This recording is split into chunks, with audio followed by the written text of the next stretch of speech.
Hello, everyone. I'm Olympia. Thank you for being here with me in this wonderful place called Lights Out Library. And I have a great story to tell you. Our adventure tonight will take us to ancient Egypt again, 3,500 years ago, at the time of an unusual monarch in the history of Egypt, the time of the reign of Queen Hatshepsut, the female pharaoh. When asked about the Queen of Egypt, the name of Cleopatra may come to mind first. And Cleopatra was a relevant historical figure. But she reigned 1,500 years after Hatshepsut, and she was the last queen of a foreign dynasty founded by a Greek general, Ptolemy, after the conquest of Egypt by Alexander the Great.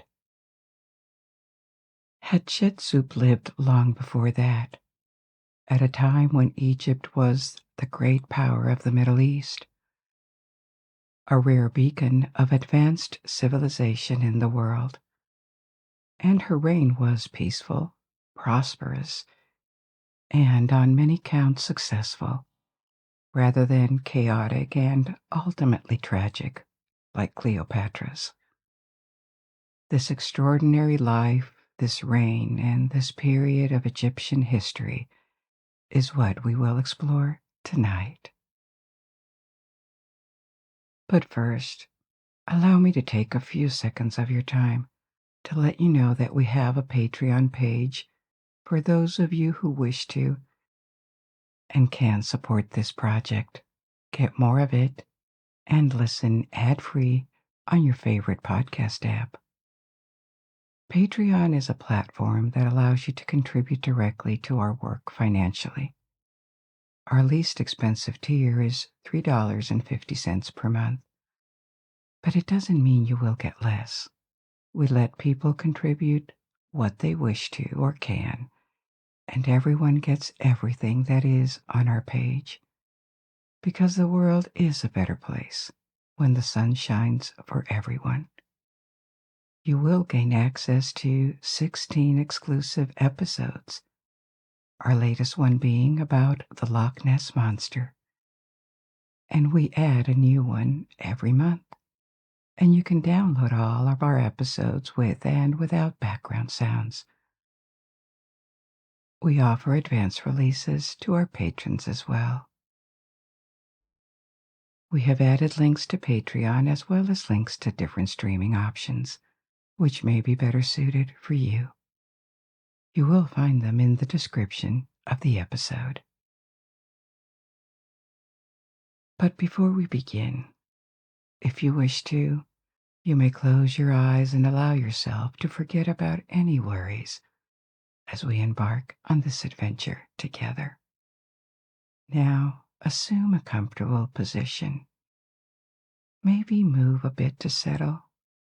Take a long, deep, relaxing breath, and when you slowly exhale, feel your shoulders drop.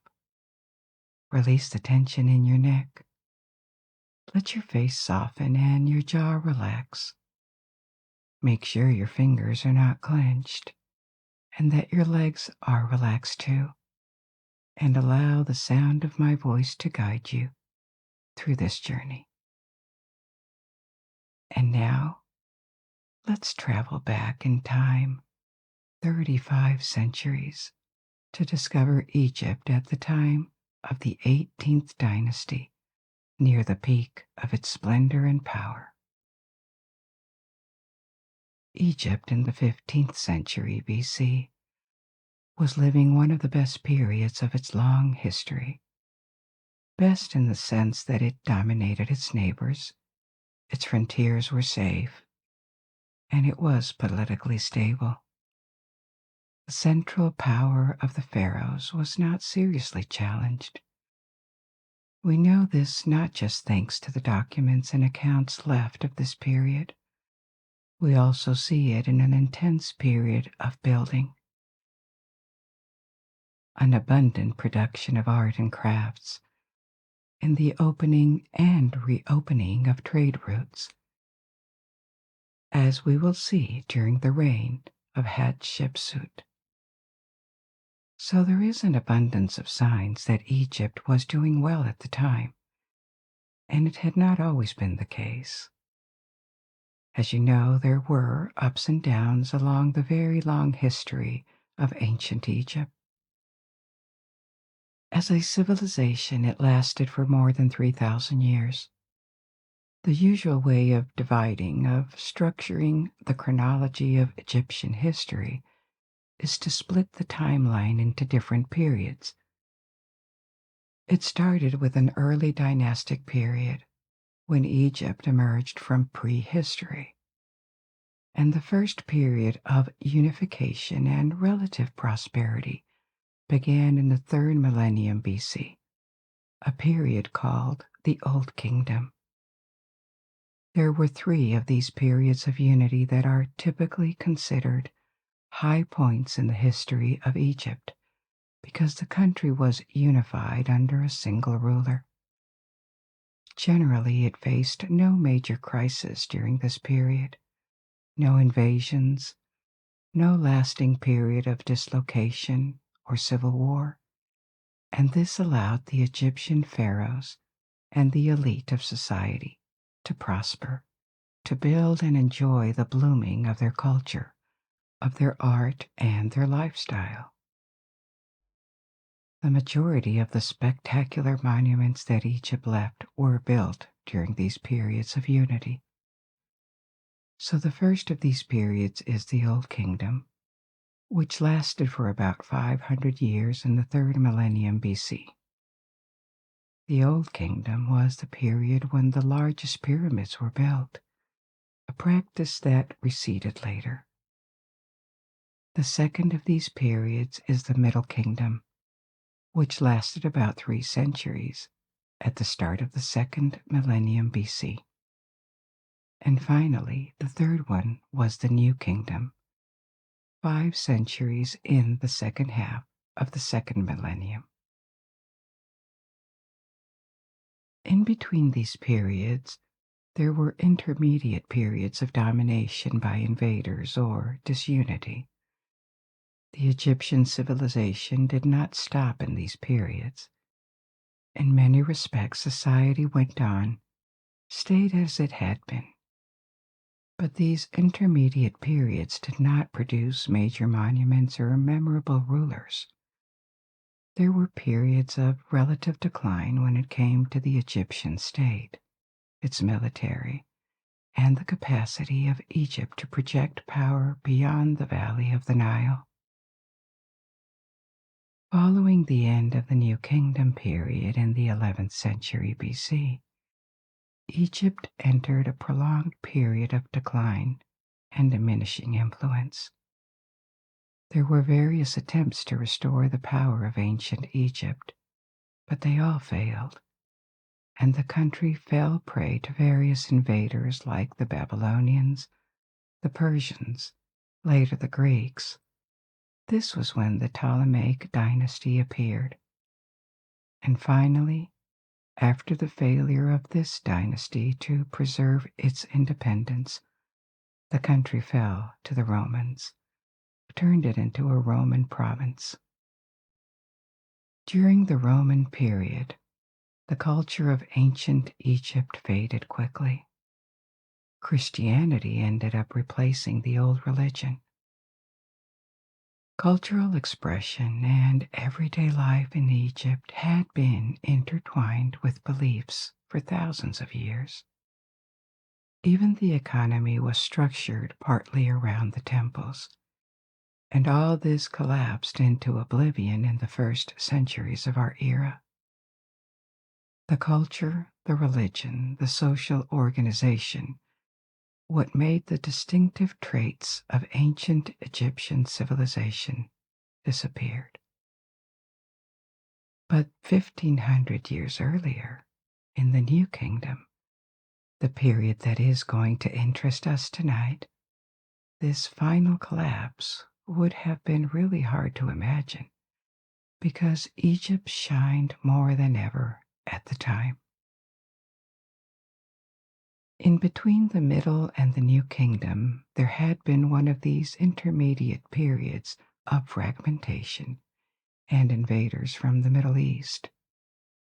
A people, or a collection of peoples called the Hyksos, had entered the north of Egypt and occupied it, taking the opportunity to gain these new lands thanks to the void of power in Egypt. Several generations passed like this, and the new kingdom started when a faction, a dynasty from the south, from Upper Egypt. Upper Egypt is the south, Lower Egypt is the north, where the Nile turns into the delta and reaches the Mediterranean Sea. So this dynasty from the south revolted against the rule of the Hyksos, and after years of war reconquered all of Egypt. When the country was reunified, its capital stayed in the south, in Thebes, the city of origin of the new dynasty of the new masters of Egypt. Thebes is a Greek name. The Egyptians knew this city as Waset, and the modern city that exists, where lie the ruins of Waset, is called Luxor. So Thebes, or Waset, remained the capital of Egypt for several centuries after the beginning of the New Kingdom. Before the New Kingdom, Thebes had had its importance. During the Middle Kingdom, it had been a respectable city already and had received several monuments like the Temple of Karnak or the mortuary temple of a pharaoh, Mentuhotep II. But after that, it had declined for centuries. The success of this southern dynasty and this new status as capital of Egypt completely reversed the situation for Thebes. It turned it into a thriving capital with spectacular monuments and royal palaces. What remains today of this long period of prosperity and luxury are the buildings made of stone mainly. There are temples like Karnak, the Temple of Luxor, and on the other bank of the Nile, the one symbolically dedicated to the dead. There is the Valley of the Kings, the Valley of the Queens, and several mortuary temples. One was built by Ramesses II. He was also a pharaoh from the New Kingdom. And another mortuary temple, a very particular temple that looks like no other. It is at the foot of a high cliff, but instead of trying to compete with it, it complements the cliff horizontally with ramps and terraces. These elements were not new in Egyptian architecture, but the way they were combined to create this temple is rather unique. The temple in a site called Deir el-Bahi is one of the most famous monuments of ancient Egypt, and it is also the mortuary temple of Hatshepsut. Even if its ruins are impressive, it is only the shadow of what it used to look like. A lot of it was destroyed after the death of Hatshepsut. We'll see why. And also, it was poorly restored in the 20th century. But we will return to this temple later in our adventure. So this long explanation was to tell you what the New Kingdom was and the importance of Thebes for Egypt in the second half of the second millennium BC. Thebes is going to be the setting of our story tonight. This is where Hatshepsut spent most of her life, and the place from where she ruled over millions. The capital That was not as spectacular at the time as it would become because she lived near the beginning of the New Kingdom. But she turned out to be one of the major contributors to the embellishment of Thebes, not only with her temple on the West Bank. Like other pharaohs, she commissioned a lot of buildings and improvements to temples to show off her power, to leave a trace and consolidate her position on the throne. But first, let's rewind a bit and start talking about what we know of Hatshepsut. Who was she? And how did a woman end up on a throne that was apparently reserved for men? Hatshepsut was born a princess, probably the daughter of Pharaoh Thutmose I and his main wife, Ahmose. And I say probably because there is always a little doubt when it comes to filiation and records in ancient Egypt. The entire story I'm going to tell you actually is based on reasonable guesses by Egyptologists, based on different sources that are recouped: inscriptions on walls, on monuments, text on papyrus. But a lot are incomplete. A lot were lost. And what kings and queens of ancient Egypt had written about them was not always the truth. So bear in mind that all of this is likely but not 100% guaranteed, and this is why I will often use the conditional. So I said main wife about her, Ahmose, because pharaohs could have several wives and countless concubines. They would typically have many children, but the great royal wife was the most important spouse. She had preeminence over all the others, as did her children. And the great royal wife had different official functions. They would also often be of royal blood themselves. The ancient Egyptians believed that avoiding a dilution of royal blood was very important. They saw pharaohs as half gods, and for that reason, the taboo of incest and having children between siblings was lifted for the royal family. Not for the rest of society, but for the royals an exception was made. It is not impossible that Hatshepsut's mother, Ahmose, was the sister of Hatshepsut's father, Thutmose I. We don't exactly know.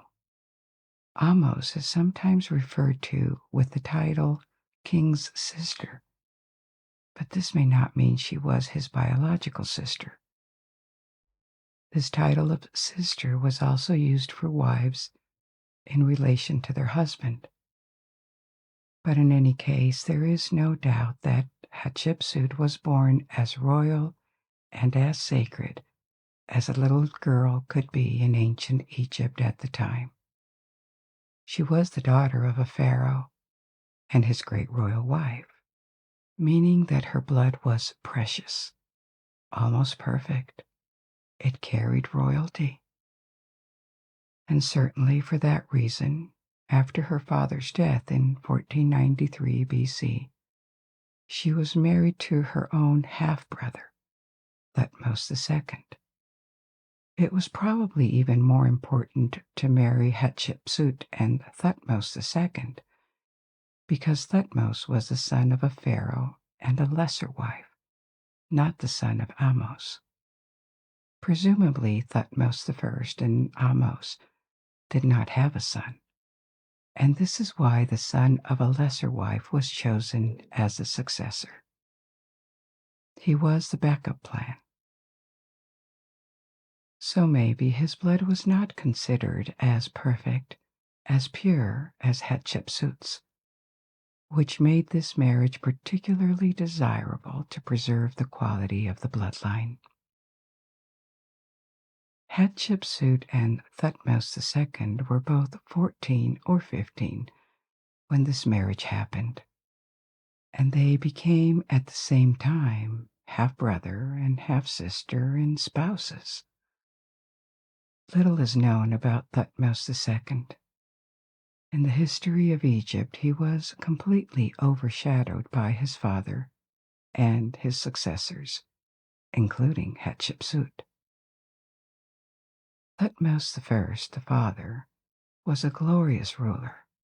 He was on the throne for 12 years, which was not extremely long, but he had time to campaign extensively and push the borders of Egypt farther than ever before, to the south in Nubia and to the northeast in the Levant. These were the two traditional areas of expansion for Egypt. Thutmose I was also the first pharaoh, apparently, to commission a tomb for himself in the Valley of the Kings, on the west bank of the Thebes. This started a tradition that lasted for generations of pharaohs. In contrast, the reign of Thutmose II was really unremarkable, and there is still a debate between experts about how long it lasted. His reign did not leave major traces on monuments, possibly because they were usurped, diverted by his successors, including by Hatshepsut. That was common practice. We will come back to that. Generally, a reign of 13 years is attributed to him, but this is contested, and some think it was much shorter than that, based on clues like the number of scarabs found with the name of each pharaoh. And what does this mean? It was traditional to make scarabs as amulets and ornaments with the name of the reigning pharaoh on them. And these little objects were not significantly enough to be usurped by pharaohs. So the quantity of scarabs found on archaeological sites with the name of a pharaoh gives a hint of how long the reign lasted. If it was short, there was not going to be many. This kind of evidence is not perfect, of course. For whatever reason, the number of scarabs made could have increased or decreased, but it gives a clue. And here the limited number of scarabs bearing the name of Thutmose II points to a short reign of a few years, maybe only 3 or 4 years, instead of 13. So it is still a debated question. How long Thutmose II lived and reigned? But what is more certain is that there were no big accomplishments during his reign. It seems he suppressed a rebellion in the south, in Nubia, after his accession. These rebellions, when there was a change of pharaoh, were rather common at the time, but we don't know anything more about his decisions or character. He had one son, though not with Hatshepsut, but with a secondary wife or a concubine, a woman named Iset or Aset. This son, Thutmose III, was a toddler. He was aged only 2 when Thutmose II died, and as the laws of succession required, Thutmose III became the new pharaoh. To Hatshepsut, the widowed great royal wife, this 2-year-old was the son of her dead husband with another woman, but also the son of her half-brother, her nephew. And because she was the great royal wife, and he was not of age to reign yet, the logical outcome of this situation was a regency under her command that would ensure the continuity of the state until Thutmose III would be of age to reign and command by himself. This is how Hatshepsut became Queen Regent, which is to say, a queen with the right to make decisions and assume power, but only temporarily, and in the name of a king who was too young to do it himself. This figure of a queen regent is not extraordinary in history. It is quite common. There were queen mothers acting as regents before in the history of Egypt. What is much less common is how this regency evolved. Thutmose III had become the new pharaoh in 1479 BC, aged 2. 7 years later, at most, when he was 9, Hatshepsut had assumed the position of pharaoh instead of him. We know nothing of this rise from queen regent to queen regnant at the expense of her nephew. We only know that around 1479, and for 20 more years, that is to say, until the rightful male heir was 24 approximately, Hatshepsut stayed on the throne as a monarch of Egypt. Moreover, she fully embraced all the traditional regalia and symbols of pharaonic authority,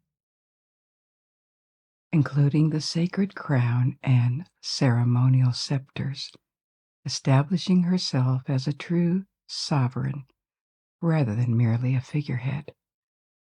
She had portraits made in paintings and statues as a male pharaoh, and she was referenced as the Pharaoh of Egypt in all official documents. We know this happened, but we barely know anything about the circumstances. We can only imagine or speculate about them. What we know is the starting situation in 1479. She was 18 at the time, and Thutmose II had just died. We ignore the kind of relations Hatshepsut and Thutmose II could have had, if they liked each other or not. This was not really relevant in such a marriage. And in any case, with her husband out of the picture, she was now queen regent for her nephew, a nephew that was also the son of her dead husband with another woman. Maybe she liked the taste of power that she experienced as the regent, and she wanted to stay in place for longer. Maybe she had been raised with her father, Pharaoh Thutmose I, or other people around her, playing with the idea that she could become pharaoh because she was particularly capable. Maybe for whatever reason, like their economic interests, there were influential people at the court around her who wanted her on the throne rather than Thutmose III, because it served their interests. Anything can be imagined, but nothing is proven. It is tempting to imagine that this progressive seizing of power was achieved thanks to her strong will, abilities, and machinations. Maybe. But we don't know for sure. It could also be that the royal court around her wanted her on the throne rather than Thutmose III, and the young boy would have been sidelined for that reason. In any case, it happened, and retroactively, the beginning of her reign as pharaoh was backdated on the monument she commissioned to year 1 of the reign of Thutmose III, which showed that she really had taken the throne for herself. Was it really a first to see a woman seizing the throne for an extended period of time and out of a period of regency? Not exactly, actually. Hatshepsut was the most spectacular example, but it had happened before. It had happened in the mid-18th century BC with a female pharaoh named Sobekneferu. Sobekneferu lived about 280 years before Hatshepsut, and she ascended to the throne at a time of disruption. The Middle Kingdom was ending, and for 2 centuries there would be a period of fragmentation and loss of independence. This intermediate period with the Hyksos that I mentioned before, until the restoration of the New Kingdom. So, Sobekneferu was the last ruler of her dynasty, the 12th dynasty, and she was on the throne for less than 4 years, but she did reign. Politically, she was not a very important pharaoh, and like many others, she was more an obscure ruler at a time of decadence. But still, her name remained on lists of kings and the limited remains of her reign. Bits of statues and inscriptions tell us that she adopted the full list of titles that male pharaohs used at the time. She had at least one sister, Neferupta, and the records about Neferupta, the sister, strongly suggest that she was educated. She was groomed to become a female pharaoh, which didn't happen, maybe because she died before, but it happened to her sister, Sobekneferu. They were both daughters of a reigning pharaoh, Amenemhat III, and this makes it likely that the decision to have a woman succeed him on the throne had been taken before it happened. It was not a coup that Sobekneferu organized after her father's death. But Sobekneferu has been almost forgotten as a historical figure because her reign was short. We know close to nothing specific about it except that it took place. And given that she reigned just at a time when the 12th dynasty was in steep decline, Egypt was entering a period of chaos. It was not a particularly glorious or successful reign either. So her figure is not very evocative. She's not famous, but she was a female pharaoh before Hatshepsut, and like her, she had the titles and supposed prerogatives of pharaohs. We don't know of other earlier female pharaohs, but there were older possible female rulers of Egypt in the 3rd millennium BC, during the Old Kingdom and before.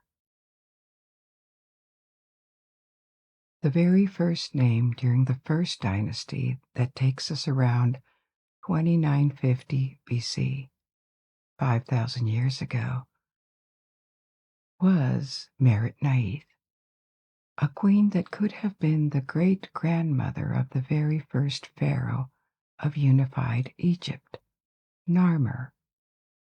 It is established with a good grade of certainty that Merit-Naith was a regent.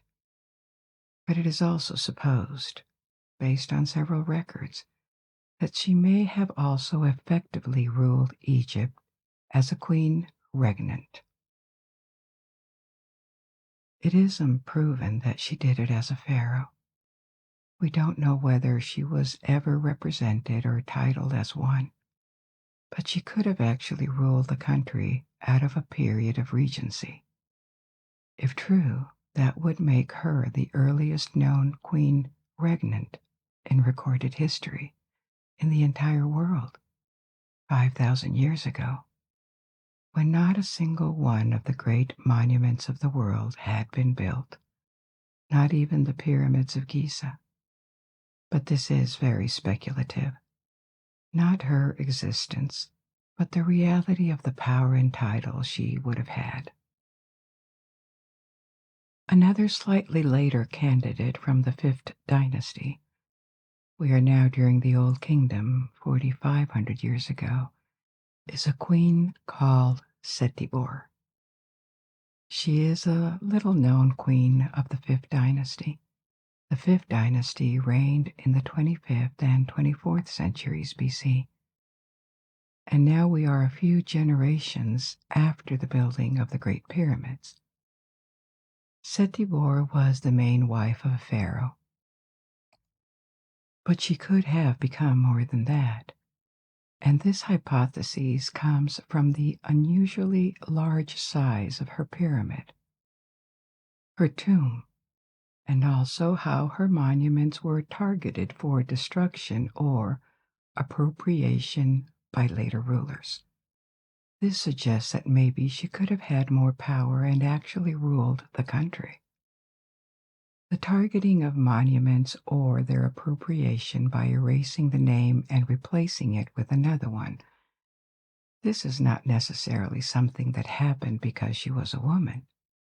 It was common practice when a pharaoh died to steal his accomplishments and appropriate monuments. New wings or chapels or embellishments offered to temples, just by changing the name of their commissioner. This happened a lot, including between pharaohs of the same dynasty.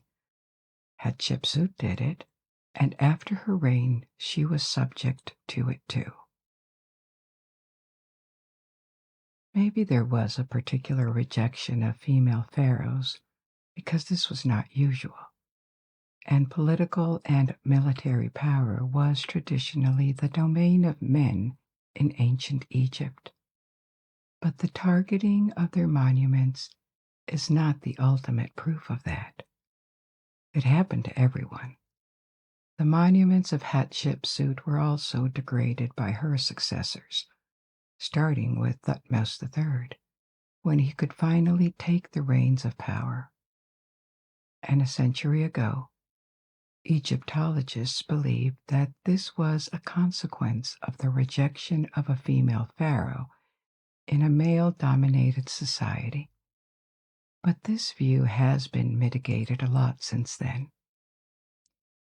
It is unsure that Hatshepsut's monuments were targeted that much more than those of male pharaohs, and it is not easy to distinguish what was the rejection of this figure of a reigning queen and what could have been the rejection of her as a person by her nephew. Because after all, she had stayed in power for more than 20 years at his expense. Based on the rules of succession of the 18th dynasty, she had usurped power. But we don't know anything specific about the personal relation between Hatshepsut and Thutmose III. Maybe they got along well, and he was happy to share power with her. Or maybe he hated her and he couldn't wait to take back what he saw as rightfully his. If it was this second option, we cannot rule out that he ordered the erasure of her name in many places as revenge against her as a person, not because she was a woman. We don't know more about that than what material evidence tells us, and the narrative behind the relations between these historical figures is left to our imagination. So returning to Setibor, this queen of the fifth dynasty, she may also have reigned despite the absence of formal proof, because her pyramid was unusually large and her name was targeted more than usual. One last possible ruler, also speculative, is a queen called Nitocris, who would have been the last queen of the sixth dynasty. This is now towards the end of the Old Kingdom in the 22nd century BC. The existence of the previous queens I mentioned is rather well established, but that of Nitocris is much more controversial because her name only appears in records that are dated to many centuries after her death. We don't have contemporary records, and this made a lot of Egyptologists suspect that she was legendary rather than historical. The first Greek historians, for example, attributed the third pyramid of Giza, smaller than the first two, to Nitocris. But this is completely ruled out by modern historians. They attribute that pyramid to Menkaure, a king of the 4th dynasty. So Nitocris is uncertain, but with all the precautions required, if she was real, she could have reigned sometime in the 22nd century BC and be a precursor to Hatshepsut and Sobekneferu. Real or not, all these queens had a few traits in common. If we exclude Hatshepsut, short reigns of a few years at most, and at times of decline, of disruption, Nitocris would have lived at the end of the 6th dynasty, which corresponds to the collapse, the dislocation of the Old Kingdom, and Sobekneferu, who is real and documented, lived at the end of the Middle Kingdom. So this suggests that women could arrive on the throne at times of political or military collapse, which would reinforce the feeling that it was accidental and only possible in times of trouble. Hatshepsut is unique in this sense. She took the title and the prerogatives of a pharaoh for a long time, not for a few years only, and at a time of prosperity and success for Egypt. She didn't end her dynasty, but she reinforced it. And when Thutmose III took the reins of the country, a country in very good shape, he used it to become the greatest conqueror of the 18th century. So she transmitted to him a wealthy, powerful, and competent kingdom with a potent war machine that he could use to expand Egypt well beyond its historical borders. On all accounts, political, military, economic, what we know of the reign of Hatshepsut could be called successful. So let's examine what she did during these 20 years as a pharaoh. First, how do we know her reign was a prosperous period? It can be deduced from mainly two things. First, there were no important conflicts on the borders or inside. No trace, no mention of war during these 20 years can be found. There were certainly police operations on the frontiers or raids to keep in check peoples that at the time were subjugated by Egypt in the Levant and in Nubia. But we can be confident that no big destructive conflict happened during her reign, and by default, Egypt tended to prosper when its economy was not perturbed. This is confirmed by a second thing, the building activity. Hatshepsut turned out to be one of the most prolific builders in ancient Egypt. Her most spectacular works were in Thebes, like her temple, or the works she commissioned at the Temple of Karnak. But throughout Egypt, north and south, she also commissioned hundreds of projects, temples, chapels in existing temples, restoration of crumbling buildings or monuments. This indicates she had the means to order so much work, and it couldn't have happened in an impoverished country. So why this urge to build like this? Like all pharaohs, to leave a mark, but also for more practical political reasons to affirm her power.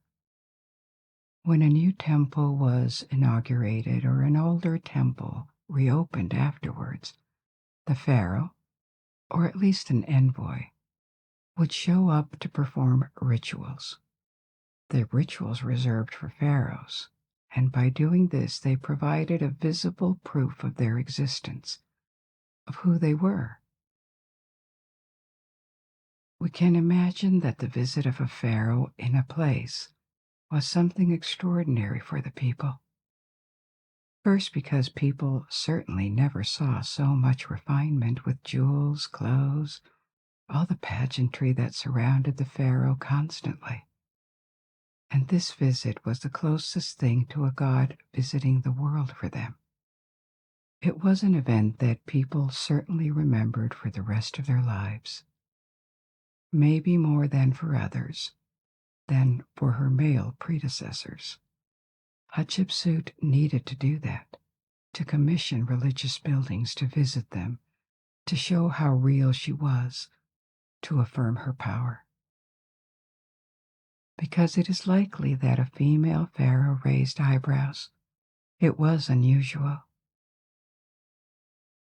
Actually, in her representation in statues, Hatshepsut asked to be represented as a male pharaoh with attributes that never appeared on women, like the false beard that pharaohs typically wore, or ram's horns. Symbolically, with these signs of masculinity, she was probably trying to convey that she happened to be first and foremost a pharaoh in a woman's body.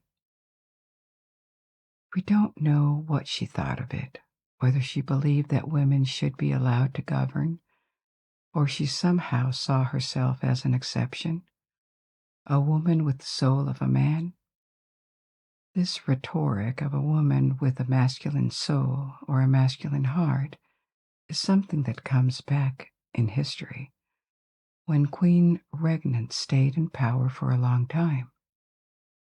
It was also said of Elizabeth I in England, or Catherine the Great in Russia, for example. Maybe it was just a way of making it acceptable to have a woman controlling power when it was traditionally the property of men. In any case, it is likely that the intense building activity during Hatshepsut's reign was, for a part at least, a way of consolidating her power. But the capital contained her grandest works, the Temple of Karnak on the Nile's eastern shore, and additional construction on the western bank, a region traditionally linked to death because it is where the sun sets. Karnak is not just a temple. It was a temple complex with a multiplicity of temples, chapels, shrines, and other buildings, and it was probably the most important religious site or center in Egypt during the New Kingdom. We saw before how the importance of Waset of Thebes increased during the New Kingdom, because it was the base of the dynasty that reconquered Egypt from the south, the 17th dynasty, that was quickly replaced by the 18th dynasty after the reconquest. Under the 18th dynasty, the country rebuilt itself.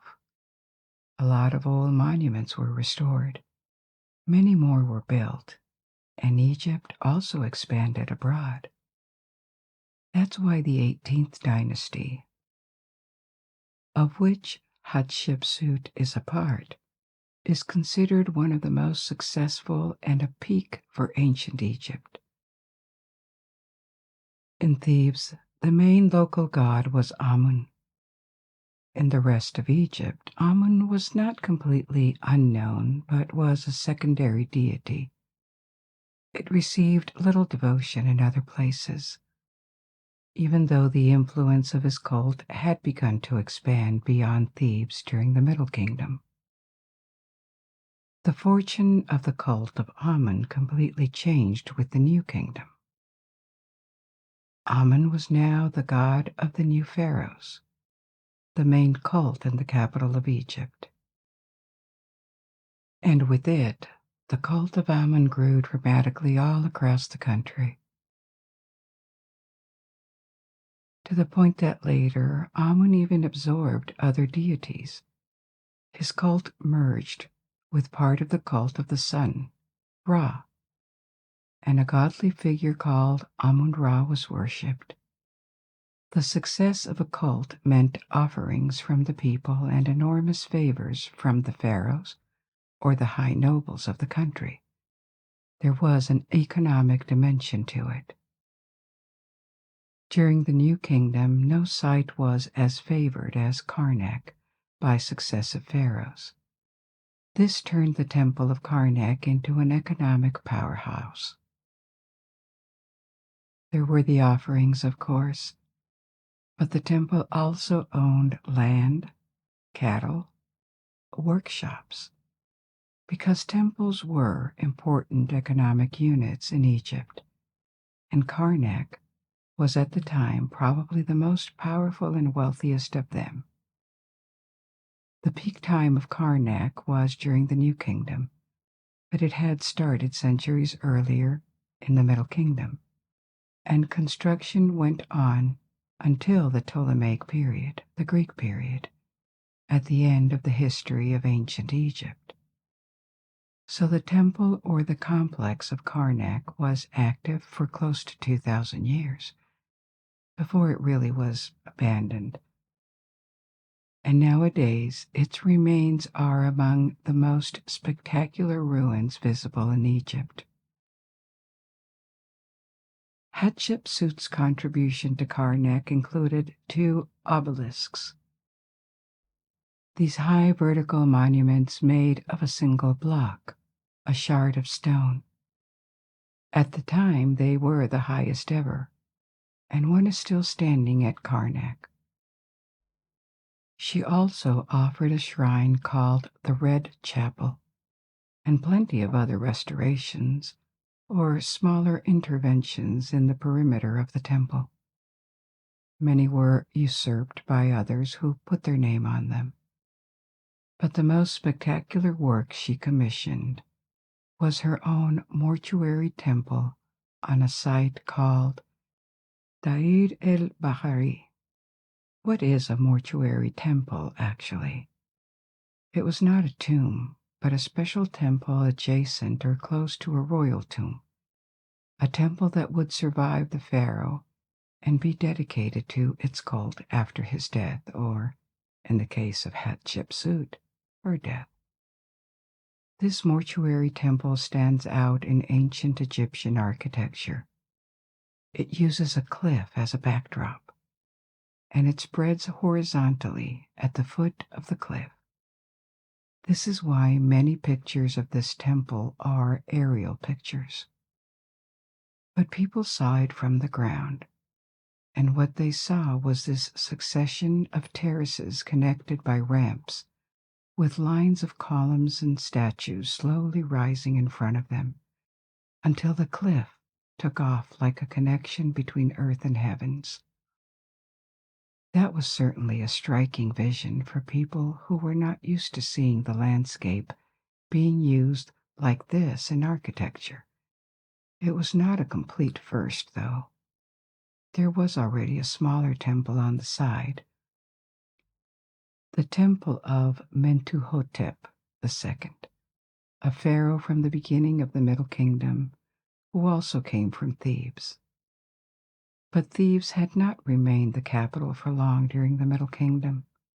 This monument remained maybe in a poor state because it was 500 years old when Hatshepsut started hers, unless it had been restored.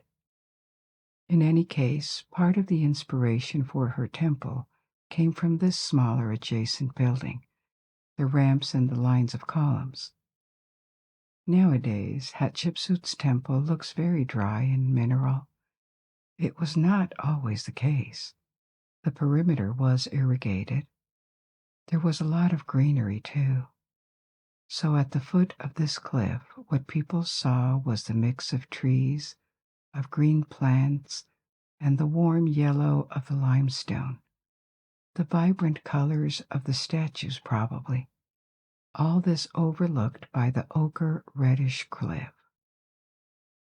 For ancient Egyptians, this must have been a vision of perfection and a celebration of life that evoked the afterlife for them. That was certainly the intention. In the gardens of the foot and on the terraces of the temple, there would have been myrrh trees, brought back from afar from the land of Punt. The land of Punt is a somewhat mysterious kingdom or region in Africa that appeared in Egyptian records, and it was probably somewhere on the African coast of the Red Sea, where Eritrea is nowadays. In the Middle Kingdom, there had been commercial links between Egypt and this land of Punt, known to provide gold, ivory, ebony, white animals, and most importantly, aromatic resins like myrrh or frankincense. The Egyptians needed these products. Myrrh or incense were considered gifts worthy of gods. So this trade prospered in the Middle Kingdom with Egyptian boats sailing in the Red Sea, certainly following the coastline until they reached this land of Punt and traded there. But this route and the knowledge of the location of the land of Punt was lost during the Second Intermediate Period, after the Hyksos had taken the north of Egypt. Hatshepsut ordered and oversaw a mission to reopen this route, which was done and apparently, at the time, considered to be an extraordinary accomplishment of her reign. It was celebrated on the walls of her temple, from which a lot of information about her reign has come to us. On the walls of their temples, their tombs, on the monuments they commissioned, all ancient Egyptian leaders celebrated their accomplishments. They also erased or hid their failures and probably exaggerated or straight out lied, sometimes about their reigns. What is written on the walls of tombs, of temples, even in official records, cannot really be taken for granted, because it was often exaggerated or inaccurate. And Hatshepsut was no exception. To reinforce her claim to the throne, she had a story of divine birth told about her. In this myth, the god Amun would have visited her mother, Amus. Amus would not have realized it because Amun had taken the appearance of the pharaoh Thutmose I, and this is how Hatshepsut would have been conceived, the direct daughter of the most important god of Egypt at the time. And the myth told on the walls of her temple does not end there. Another god from Upper Egypt, Khnum, the god who regulated the annual flood of the Nile and also formed the bodies of human children, would have been called to create her Ka, that is to say, her life force. What does it mean? We have the word soul to name the concept of a spiritual, invisible essence of a person. But the Egyptians did not have a single concept like soul for this invisible essence. They referred to various different parts of what we would call a soul. There was the Ka, the vital essence, or the double, which cannot really be translated directly. The Ka was a connection with the life force, what made a person alive. When your Ka left, you died. But the Ka was only one aspect of the soul. There were others like the Ba, B-A, the personality. There was the Shiut, the shadow, the Ren, which was the identity, the name, and several others of these invisible yet indispensable dimensions that make a living person, that collectively we would call the soul. So the Ka of Hatshepsut and also her physical body, or Khet, would have been created by God Khnum. And then this god and the goddess Heket of life and fertility would have led her mother, Amus, to the place where she would have given birth to Hatshepsut. This myth was elaborated when she reigned, and it was obviously a way of again reinforcing her claim to the title of pharaoh.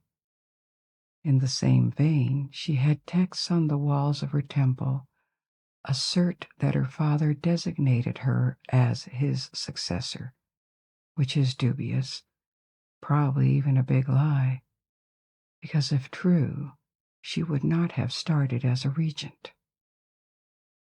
But that was the name of the game, and she was certainly not the first to come up with that kind of lies to strengthen her power. After 21 years of reign, first as a regent, and after a few years as a queen regnant and a pharaoh, it all ended in 1458 BC, when Hatshepsut was 50. The circumstance of this end of reign are also a bit mysterious. A possible explanation is simply that she died of old age. 50 was already a respectable age in antiquity, and she could have died of natural causes, an illness, for example. She died in year 22 of the reign of Thutmose III, her nephew, for whom she started as a regent. And at the time, Thutmose was 24 years of age, well past the point where he should have started reigning. Retroactively, the reign of Hatshepsut was erased from many records, as if Thutmose III had been the direct successor to Thutmose II. Another possibility, but it is purely speculative, was that she was overthrown by her nephew, more or less by force, and killed, or that she died afterwards. An unknown is the type of relation there was between Hatshepsut and Thutmose III as he grew up. Was he impatient to take the crown, or instead did they get along and share power in good intelligence, or anything in between? We don't know. Thutmose III certainly didn't have a weak character. He proved it after turning into a hyperactive conqueror, a builder, and one of the most glorious pharaohs in the history of Egypt. He is sometimes called Thutmose the Great, and his style was very different from hers. He constantly campaigned on the frontiers and beyond. When Thutmose was still a child, she certainly had the power and the possibility to get rid of him. Accidents or poisoning happen, and yet she didn't. Is it that she didn't dare, or that her moral sense of affection made this option impossible? These are more unknowns, but the fact that Thutmose III reached adulthood and the succession did not alter the peace in Egypt speaks rather well of Hatshepsut's character and skills as a monarch. She left the country in good condition and in order behind her. In the early 20th century, it was generally assumed by Egyptologists that there had been a campaign after her death to suppress her. In collective memory, by walling her monuments, erasing her name, destroying the statues and inscriptions in her temple. And this campaign would have been the product of a society or a political system that couldn't tolerate for a long female monarch. Maybe there was something of this, but this view has been strongly mitigated since. First, as I told you before, because of the realization that erasing the name of predecessors was very common along Egyptian history. It was much quicker and cheaper to steal existing monuments rather than build new ones. And second, because it also appeared that many usurpations or damages to Hatshepsut's buildings did not happen just after her reign, but later, by the end of the reign of Thutmose III. This is not what you would expect if the idea was to erase the female pharaoh as soon as possible. Why wait 20 or 30 years? It could have been a decision of the son of Thutmose III, Amenhotep II, who had a somewhat weaker claim to the throne.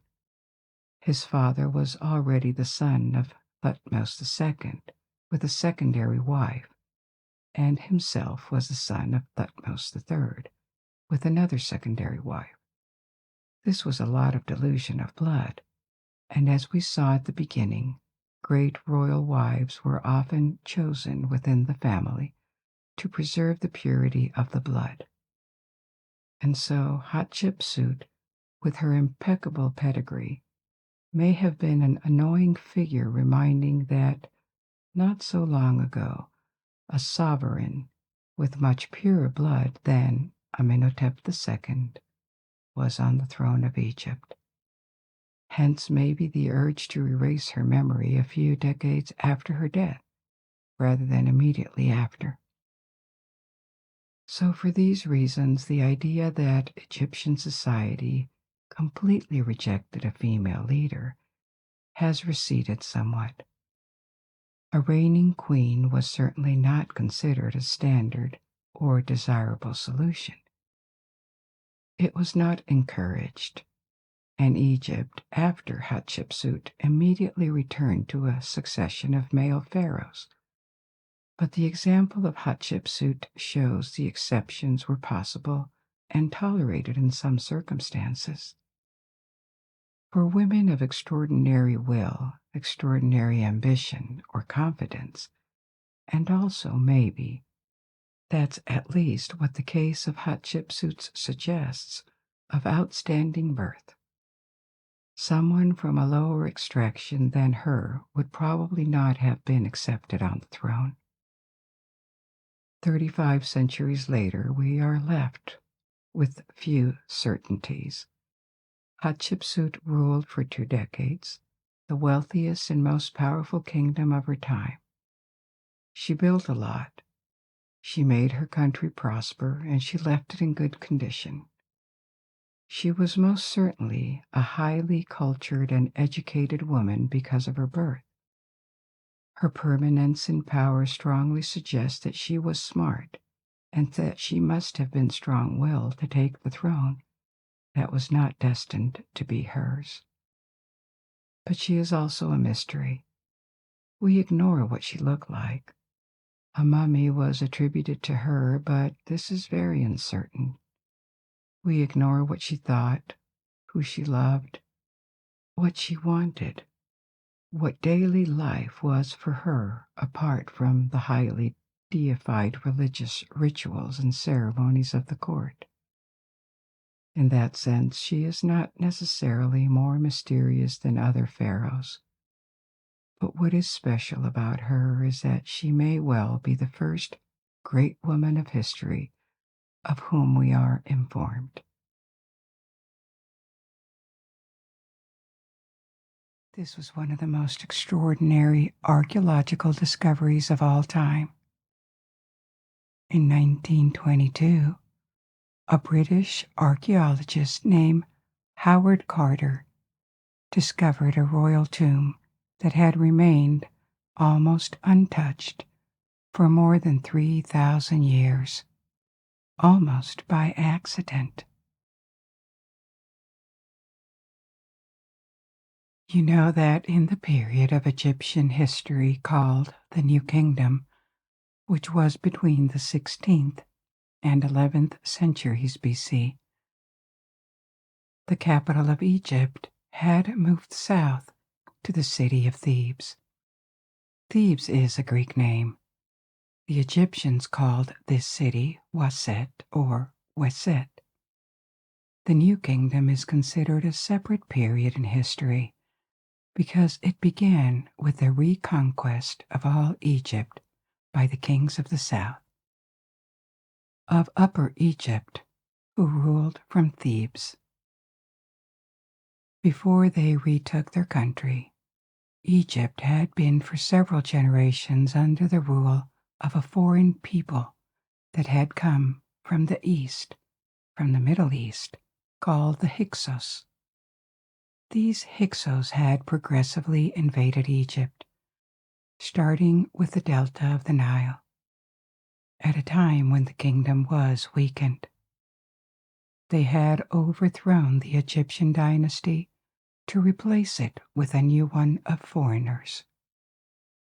The power of the Hyksos pharaohs was strong in the north, but in the south, in Upper Egypt, they only controlled the country through the allegiance of Egyptian nobles, who paid tribute, taxes, but also sometimes revolted. In the 16th century BC, a rebellion led by the rulers of Waset arose in the south. In a few years, they expelled the Hyksos from Egypt and put back a new Egyptian-born dynasty on the throne, the 18th dynasty. Many of the most famous pharaohs are from this 18th dynasty. They left extraordinary monuments, especially in their capital, which is still a city nowadays, Luxor. During this period, Egypt shined more than ever. It was more prosperous. It was strong militarily. And it expanded to the south, to Nubia, and to the east. Though it went through times of troubles occasionally, but overall, during the New Kingdom, Egypt remained stable and unified for several centuries, which is why the New Kingdom is considered a relevant historical period. So, at the time, the pharaohs ruled from Thebes or Waset, and they were also buried there on the west bank of the Nile, where the sun sets. The tradition of burying kings in extravagant pyramids had ended long ago, but not for the one to bury them with treasures and offerings that would accompany them in the afterlife. They were buried in underground tombs, dug in the bedrock. There was a high concentration of these tombs in the Valley of the Kings for pharaoh tombs, and the Valley of the Queens for their spouses. And also on the same bank of the Nile, there were many other simple tombs for nobles and more ordinary people. So for centuries, the digging and decoration of tombs was an important activity on the west bank of the Nile. And entire villages of craftsmen existed near them. The tomb of Tutankhamun, who was a pharaoh from the 18th dynasty, from the end of this dynasty, was among these numerous royal and aristocratic tombs. Their concentration and all the treasures they were filled with underground attracted robbers early on. You could seal tombs and guard them as long as there was an organized state to do it. But in the end, it was inevitable that these tombs would be visited by looters. This looting started in antiquity, long before ancient Egypt even ended. A majority of tombs were accessed by digging galleries, or sometimes just finding their entrance underground once they were no longer guarded. This was risky for the looters, but the prize was huge. Even a minor pharaoh or noble could be buried with a large quantity of gold, objects of jewelry, precious stones, and precious materials. Even their mummies could be resold and make a looter's fortune. This happened all along antiquity and after, so that when Egyptology appeared as a field of investigation, in the 19th century, and archaeologists began to study all the remains of the Egyptian civilization. Almost everything had already been looted, including the mummies. They had some commercial value in the Middle Ages, and more importantly, precious amulets and charms were placed near the bodies, wrapped in linen to symbolically protect the dead in the afterlife. But there were a few exceptions, rare cases when the tombs had been forgotten before looters broke in. And Tutankhamun's tomb is one such case. Almost one, actually, because his tomb was visited in antiquity at an unknown date and things were stolen. But the sarcophagus containing the mummy and plenty of artifacts were left untouched. Then, for unknown reasons, the tomb was sealed again, and the secret of its location was lost, probably still during the ancient Egyptian period, because above it, a small hamlet, a group of huts for workmen, was built about 200 years after the burial of Tutankhamun, during the last decades of the New Kingdom.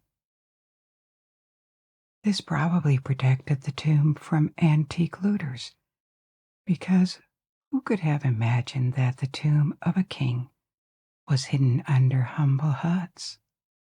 And for the same reason, the discovery of the tomb in the 20th century was accidental.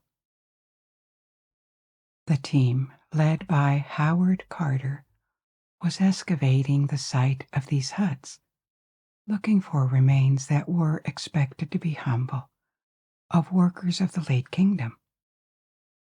But instead, one day, a young Egyptian boy who helped with the clearance of the site stumbled on a stone, which turned out to be the top of a flight of steps cut into the bedrock. What could this be? Carter had the steps partially dug out, and his team reached the top of a doorway. There was at least one chamber underground, maybe more. And due to the location under the ruins of huts that were more than 3,000 years old, it was likely that this mysterious structure underground had not been accessed for a very long time.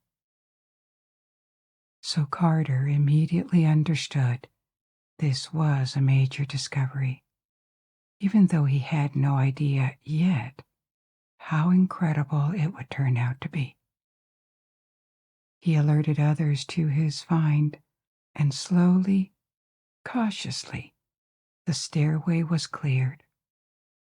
This revealed seals bearing the name of Tutankhamun, a pharaoh of the 18th dynasty.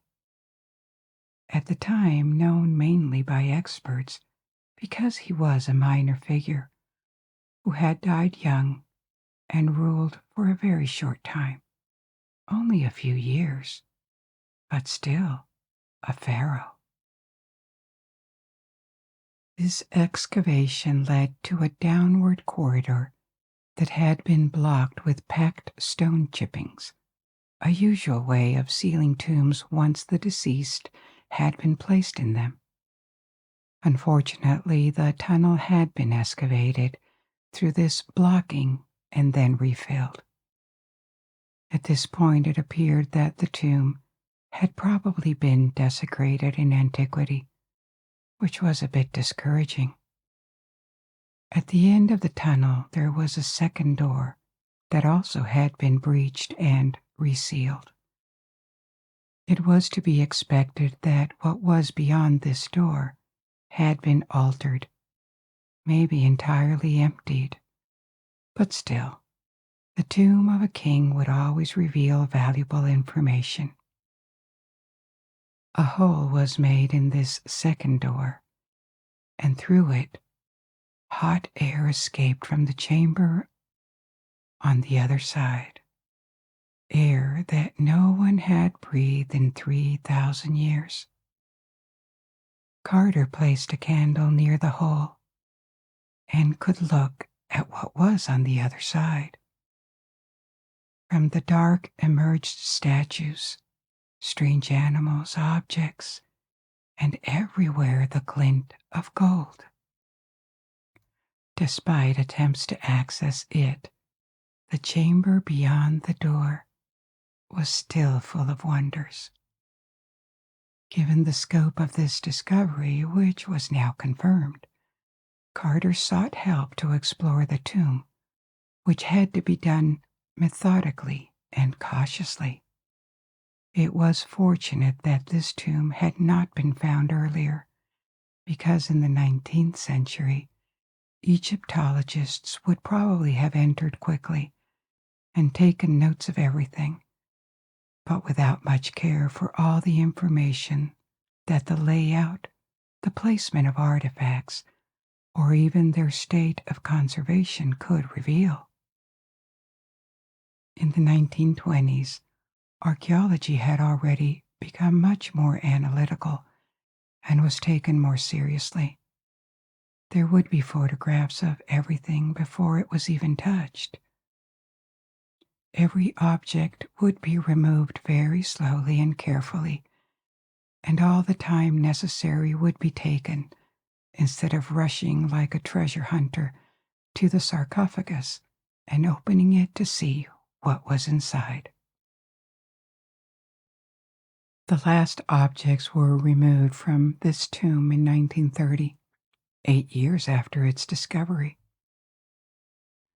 The mummy of Tutankhamun was revealed only in 1925, 3 years after the entrance of the tomb was found. But during this careful exploration of the tomb in the 1920s, several deaths of people who had participated in the excavation or visited it were reported. It started with the financial backer of the excavation, George Herbert, Earl of Carnarvon, in April 1923. 4 months after the opening of the tomb, he died after a mosquito bite to his face had become infected. 6 weeks after that, George J. Gould I, the son of the American railroad tycoon Jay Gould, died in the French Riviera. He had visited the tomb shortly after its opening on a trip to Egypt and developed a fever afterward.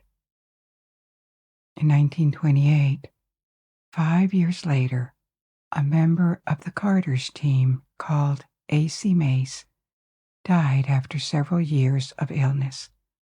He had developed pneumonia in his final years, and in 1929, Carter's secretary, Richard Bethel, died in London at a club in Mayfair, the victim of suspected smothering.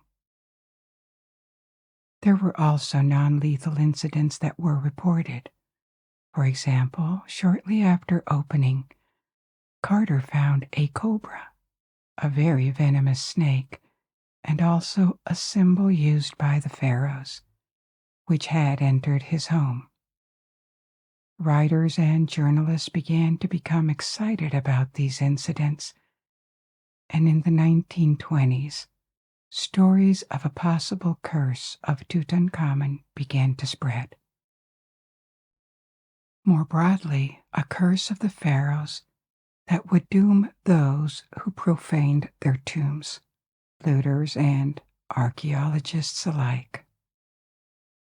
Something was beginning to take shape, at least in popular culture, with all the ingredients that could make it an exciting story. Ancient kings of a brilliant civilization, treasures, tombs, the occult, fabulous discoveries, the modern man faced with ancient mysteries. Could pharaohs really have cursed profaners? Were these deaths just coincidences that were statistically normal, that were being spun to create a narrative? And if not, could there be something in the tomb that would have killed people? We will come back to all this and to the credibility of such a curse. But before, we need to talk about the burial of pharaohs and how their tombs were protected. I told you earlier that Tutankhamun, or King Tut, was a name only known by experts in Egyptology before the discovery of his tomb. This is because he died aged 18 or 19 and did not do anything memorable during his reign, except restore the ancient Egyptian religion under the influence of the clergy of Egyptian gods. His likely father was Pharaoh Amenhotep IV, also known as Akhenaten. Akhenaten was a strange figure in the long line of pharaohs. He imposed the cult of the Aten, the sun disk, at the expense of all other ancient gods, especially the god Amun, which was the most influential deity, the most influential cult in the New Kingdom, and had a large and powerful clergy, especially in Thebes, which was where the cult originated. The rise of the 18th dynasty, of which Amenhotep was a part, had made Amun the single most important god in the Egyptian pantheon, because he was the patron of Thebes or Waset. For reasons that are not precisely known, Amenhotep broke with the cult of Amun. It was not prohibited, but marginalized, and it lost royal favor. The reasons could have been political, because the clergy of Amun had become extraordinarily wealthy and powerful, or personal. Maybe he did sincerely believe that Aten was the new deity to worship, or a combination of both. But in any case, his reign put Egypt in trouble. The religious revolution he tried to impose on the country did not really work, did not really take root in the population, and the powerful clergies of every ancient god turned against him. At the same time, there were internal tensions. Whereas Egypt was threatened on its frontiers, he also built a new capital from scratch, a site called Amarna, and he changed his name to Akhenaten, which we will talk about more in detail when we finish this story.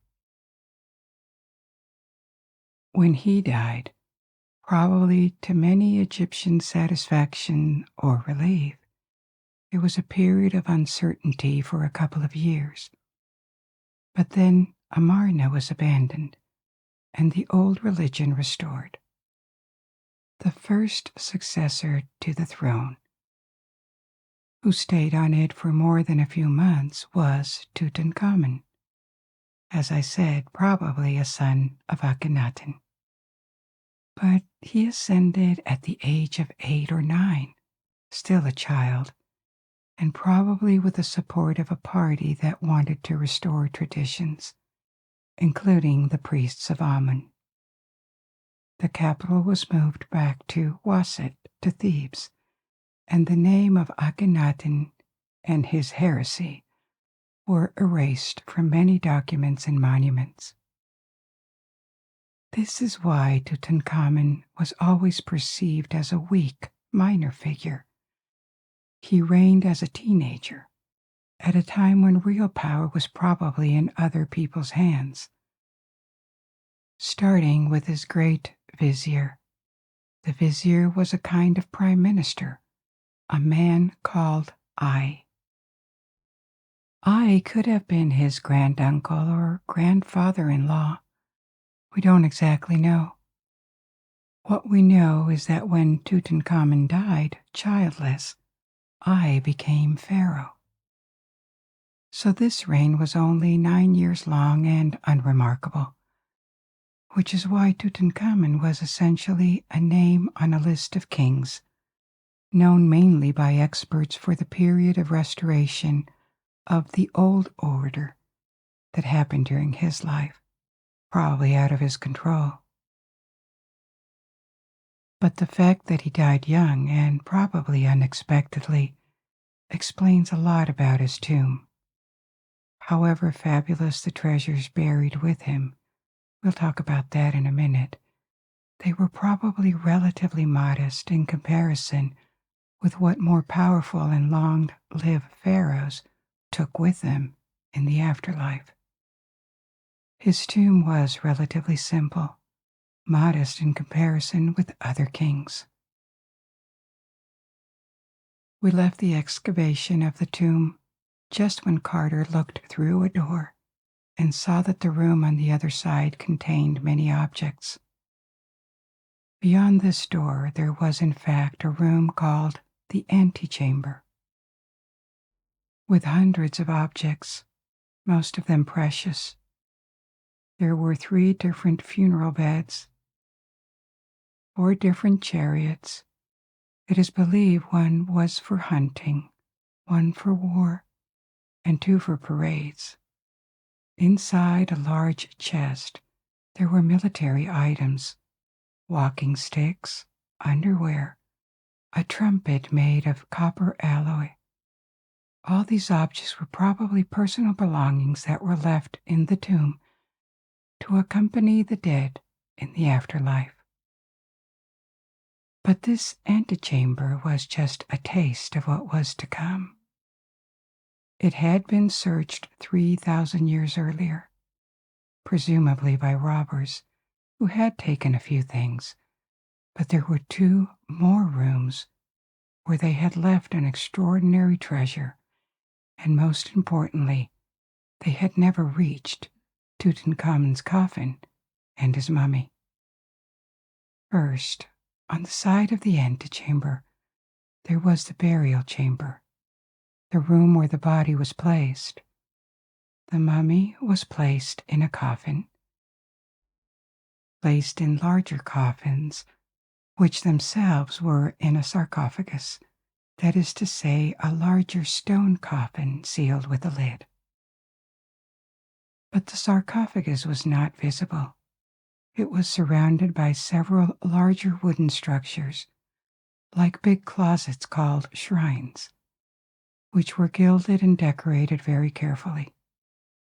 This kind of giant Russian doll was placed in the burial chamber, and the 2 shrines which contained the sarcophagus and the coffins had not been looted. This is why it took so much time to reach the mummy while studying every object found within the shrines and opening them without damaging anything.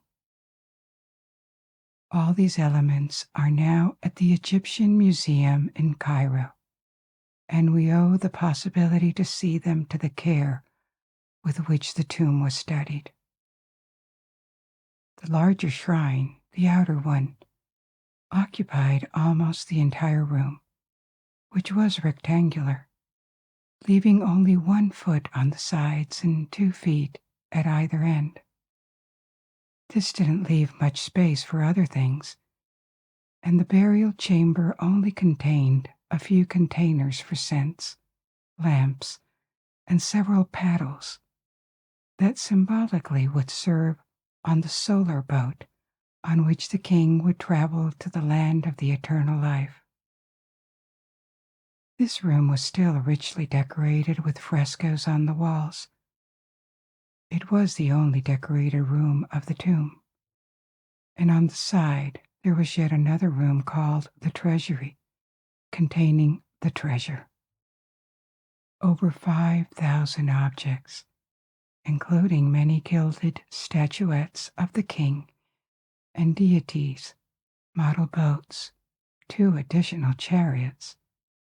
This sounds like a lot, especially adding to this all the jewels and the impressive mask that covered the mummy inside the last coffin. But it was probably almost a low-cost burial for a pharaoh. First, because the tomb itself, only one room, the burial chamber, was decorated, and generally all of them were. One hypothesis is that the funeral was rushed because the king died unexpectedly. Typically, people, especially kings, anticipated the digging and decoration of their tombs early, so that everything would be ready in time. It seems that in the case of Tutankhamun, the tomb was rushed. Its structure, its layout is not identical to royal tombs of the same period, so it is supposed that it was prepared for someone else, a noble maybe, and repurposed. Tutankhamun was also not a particularly prestigious ruler.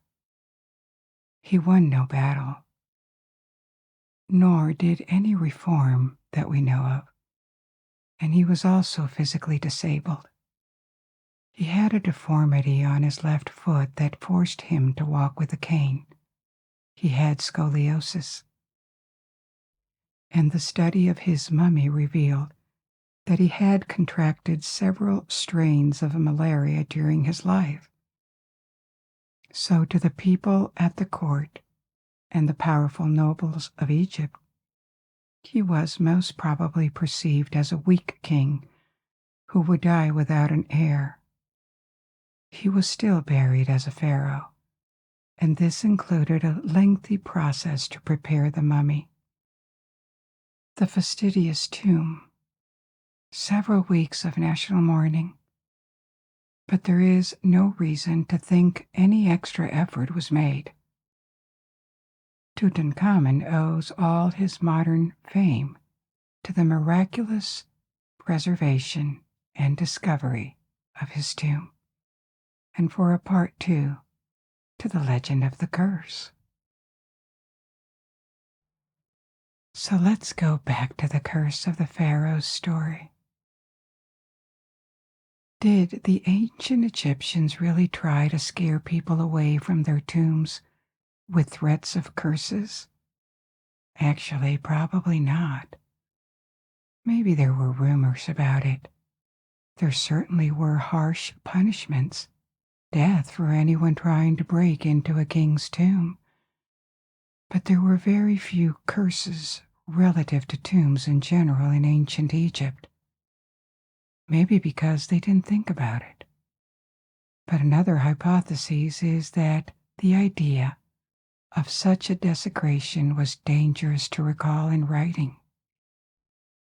If you write a curse or threat at the entrance of a tomb, you admit the idea that the unthinkable could happen and the tomb could be robbed.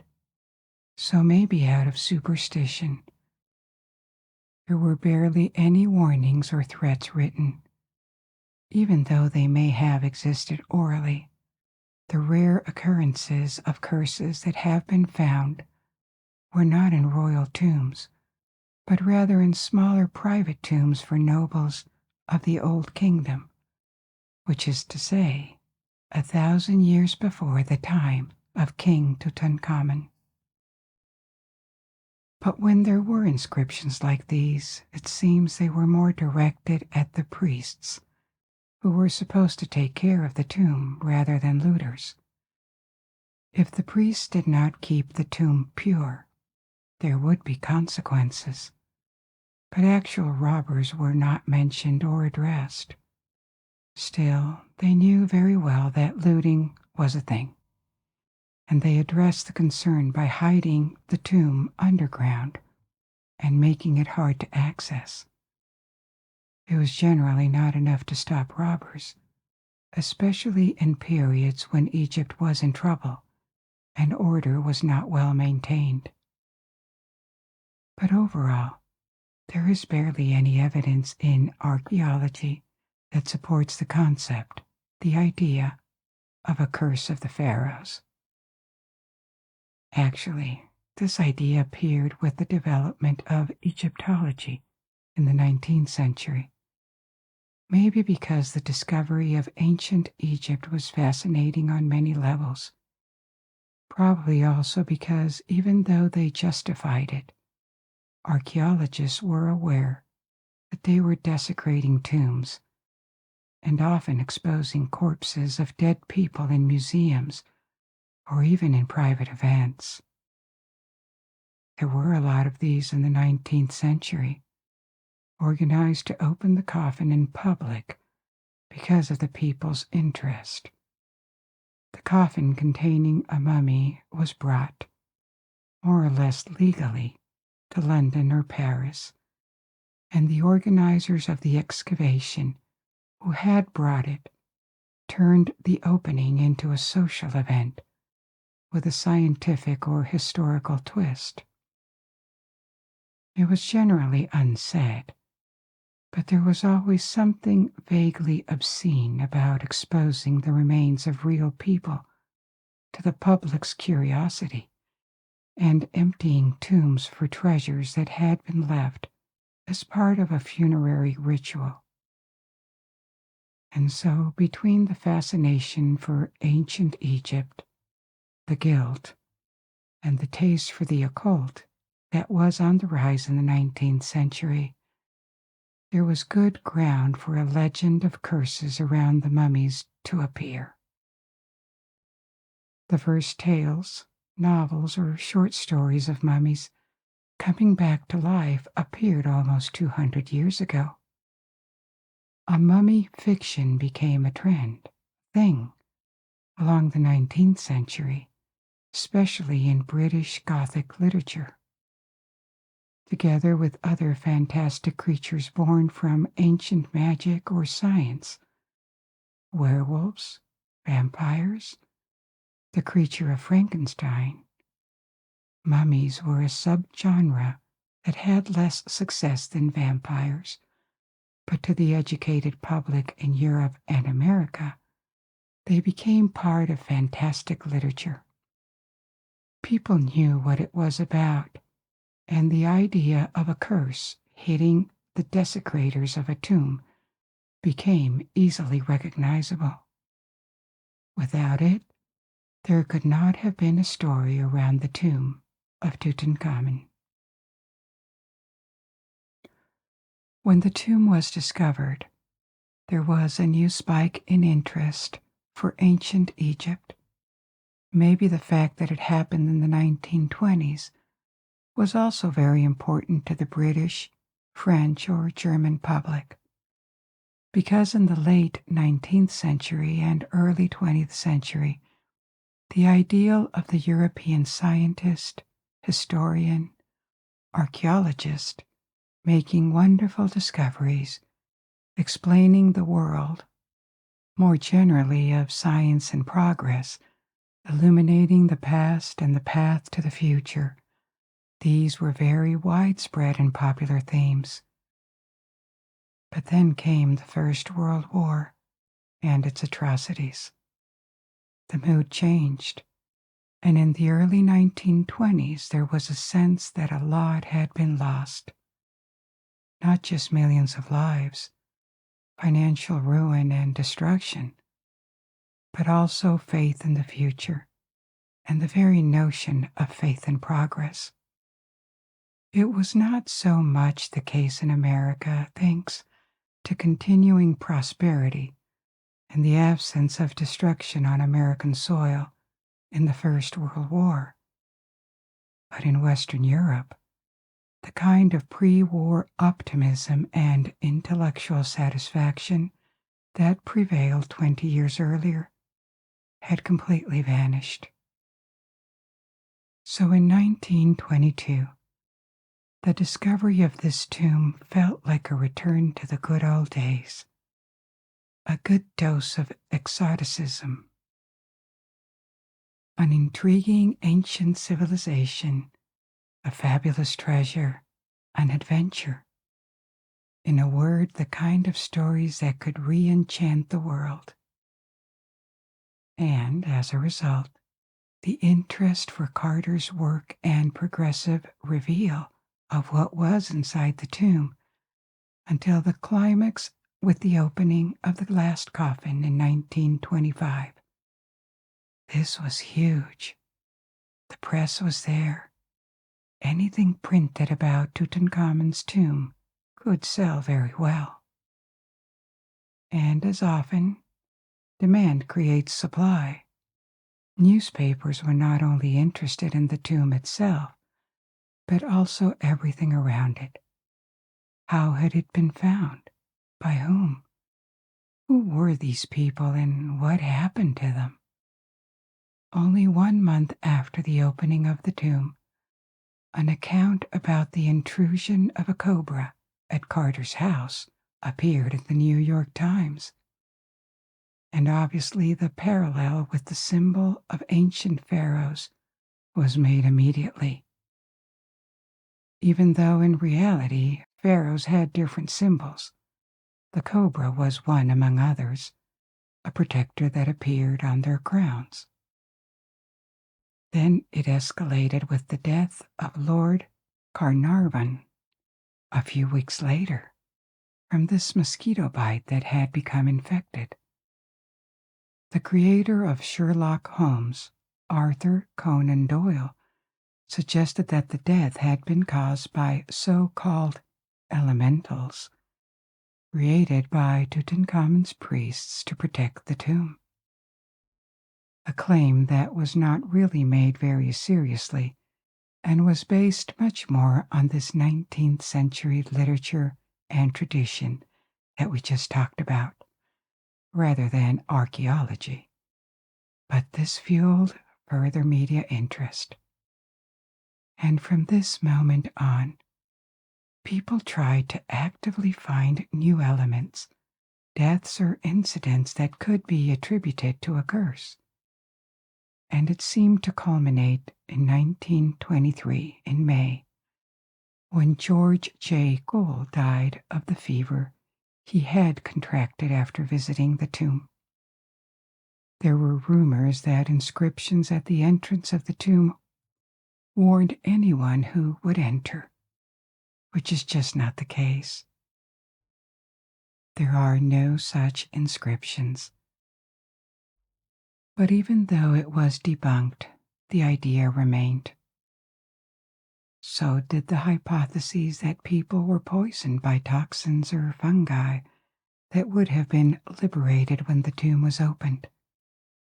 No such elements were ever found, and the first person that had died, Lord Carnarvon, had been subject to infections long before he financed the archaeological expeditions. But the concept of some sort of poison placed inside the tomb, voluntarily or not, remained and still resurfaces in popular culture. Every time you see a tomb with a gas trap in Indiana Jones or Tomb Raider movies, this concept is an echo from the 1920s and the speculation around Tutankhamun's tomb. So, what evidence is there of the existence of a curse? Actually, not much. There were 2 deaths of relatively young people who had a connection with the discovery, a financial backer and a visitor. But the circle of people who entered the tomb in 1922 and 1923 is much larger than that. Dozens or maybe even hundreds of people. If there was a curse, you would expect it to hit the people who opened the entrance of the tomb, Egyptian workers and Howard Carter and his team. No incident was ever reported among the Egyptians, and in Carter's circle the only death in the 1920s was his secretary, several years later. Carter himself died in 1939. 17 years after his discovery, age 64, from cancer, not an infectious disease. You would expect the effects of a curse to be maybe a bit quicker and obvious. Moreover, Carter became a star of archaeology. He benefited a lot from this discovery and probably had a destiny he could not even have dreamed of prior to it. But more generally, it appears that the concept of the curse of the pharaohs is more a literary and cultural idea than anything rooted in actual evidence. As we have seen, there was no such curse or threat directed at robbers on Egyptian tombs, or only exceptionally. And the possibility that tombs are dangerous because there would be some kind of toxin or fungi, which was reasonable and deserved to be studied, was never proven. So it is hard to conclude anything else than the legend is just that, a legend. But it remains interesting to see where it comes from and how it influenced fiction, especially films. Every single film with mummies since the 1930s, they all contain warnings, curses, and the death of people who have desecrated tombs. And now let's embark on our other story for tonight. This one is going to take us to an ancient ghost city on the Nile. For centuries, it went forgotten in the sands of the Egyptian desert. Before we go more into detail, let me tell you a quick, true story. Once upon a time, in ancient Egypt, during the New Kingdom, when Egypt was wealthier, more refined, and more powerful than ever, a new pharaoh ascended to the throne under the name of Amenhotep IV. There had been generations and generations of pharaohs before him, many different dynasties. He was from the 18th dynasty, and all of them had been the guardians of Egypt and its traditions and religion for so many centuries that it now seemed this order existed since the origins of time and was as old as the world and the gods themselves. But Amenhotep was different. Instead of following the ways of tradition, he broke with it. With his queen, Nefertiti, the royal couple rejected all the gods, especially the one whose cult and priests were the most influential and powerful at the time, Amun. Instead, they decided to worship an entity placed even above gods, Aten, the sun disk, the deity that gave life to everything. This was a period of internal troubles in Egypt because the population didn't like it and continued to follow traditional customs and beliefs. The priests of Amun and other rejected gods plotted against the pharaoh, waiting for the moment to take their revenge. But Amenhotep didn't let this stop him. He changed his name to Akhenaten and decided to found a new capital, Akhenaten, Aten's horizon. Akhenaten would replace Thebes and mark the beginning of a new golden age for Egypt, now under the protection of the Aten, the sun disk, the only deity that mattered. Under his rule, not only did the new pharaoh try to change religious ways, even the age-old Egyptian art, which had barely changed in 2,000 years, had to reinvent itself. Against his people, against the priests, Akhenaten prevailed because he was the pharaoh, and pharaohs were half gods.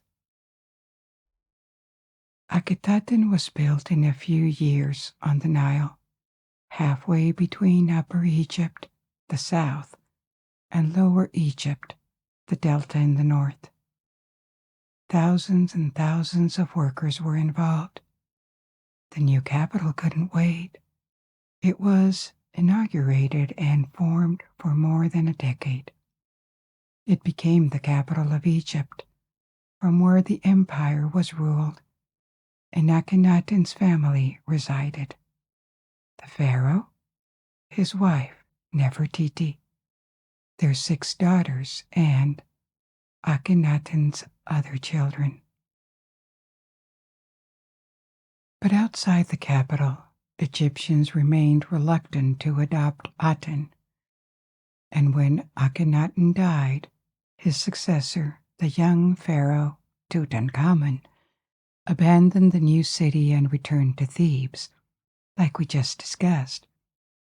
He was firmly under the influence of the priests of Amun, who regained their former power and influence. As Akhenaten was emptied of its population, the old order was restored all across Egypt, and the following pharaohs did everything they could to erase Akhenaten's heresy from memories. Statues were destroyed, inscriptions were hammered, documents bearing his name were either burnt or rewritten. Egypt moved on. More glorious pages were still to come. Like the reign of Ramesses II, desert sand and the passing of time slowly erase Akhenaten from memories. More centuries passed. Egypt declined, was invaded and annexed by the Assyrians, the Persians, the Greeks, the Romans, the Arabs, the Turks, and the existence of the heretic pharaoh, his queen, and their lost city fell into oblivion. Akhenaten is now called Amarna, and this is the place we are going to visit. Amarna is located on the east bank of the Nile River. Traditionally in Egypt, the east was a place for the living, and the west, where the sun sets, the place for the dead. In Thebes, Luxor nowadays, most people lived on the east bank, and funerary complexes, like the Valley of the Kings, are on the west bank. Amarna was built on a virgin site. No trace of earlier urbanization has been found, and this seems logical for a new start. Construction began around year 5 of Akhenaten's reign and probably lasted about 4 years, which was very short. The Egyptians built in stone, but this was complicated, slow, and expensive, so it was limited to the most important buildings like temples and tombs. All the rest, including the pharaoh's palaces, were mainly built in brick. Bricks were dried in the sun and immediately available for buildings. Then they were probably covered, layered with plaster to smooth the walls. Stone monuments are the face of the ancient Egypt nowadays because they lasted. But the Egyptians lived in brick buildings that have now entirely disappeared most of the time. Akhenaten needed to build fast, and this is why stone was barely used. The city was entirely made of mud bricks. This means it disappeared, but at the same time, because it was occupied for only a few years and never remodeled, It provides a unique example of the plan of an ancient Egyptian city. The city spread for 8 miles, that is 13 kilometers, along the Nile, and it was encircled with 14 stelas, which is to say stone slabs, with inscriptions that detailed its founding by Akhenaten. These stelas have been eroded, but they provided precious information about the city when they started to be studied. Much of the city was laid out along a royal road, a central avenue from north to south, and the royal residences were located to the north. In the middle, there was a religious and administrative area, and to the south, a residential district. At the center, there was a great temple dedicated to the Aten, and a smaller one. Between these, there was another royal residence, used for ceremonies apparently, that was connected to the temples by a bridge or a ramp. Behind this royal residence was an administrative complex, and in this part of the ruins, archaeologists found archive tablets known as the Amarna letters. They are diplomatic correspondence, and they provided a lot of information about the situation of Egypt, especially in relation to its dependencies in the Levant. In the 14th century BC, to the south in the residential area, lived powerful nobles who built estates there, and the studio of a sculptor called Thutmose was discovered, untouched, and revealed a lot about the art of the period. A famous bust of Nefertiti, which has become one of the most famous Egyptian antiquities in the world, was found there in 1912. It is in Berlin nowadays. Since the bust was discovered, Nefertiti has become famous as a model of beauty. It is true that this bust from the 14th century BC looks incredibly realistic, as if it was a classical Greek sculpture with exactly the kind of facial features that the Greeks, and to a large part Western societies nowadays, associate with feminine beauty: symmetry, thin features, and a long and gracious neck. There are conflicting theories about the origins of Nefertiti. There is no doubt that she was born into an aristocratic family, but she could have been related to Akhenaten, a cousin, or even his sister. It was common for pharaohs to marry their sisters. Incest was prohibited in Egypt, but not for pharaohs. They were the one exception because it was believed that royal blood shouldn't be diluted. But she also could have been a foreigner, maybe an Anatolian princess, married to young Amenhotep for diplomatic reasons. What we know is that she had at least 6 children with Akhenaten, 6 daughters, and she was elevated to a higher status than probably any queen before her. She appeared almost as a co-regent.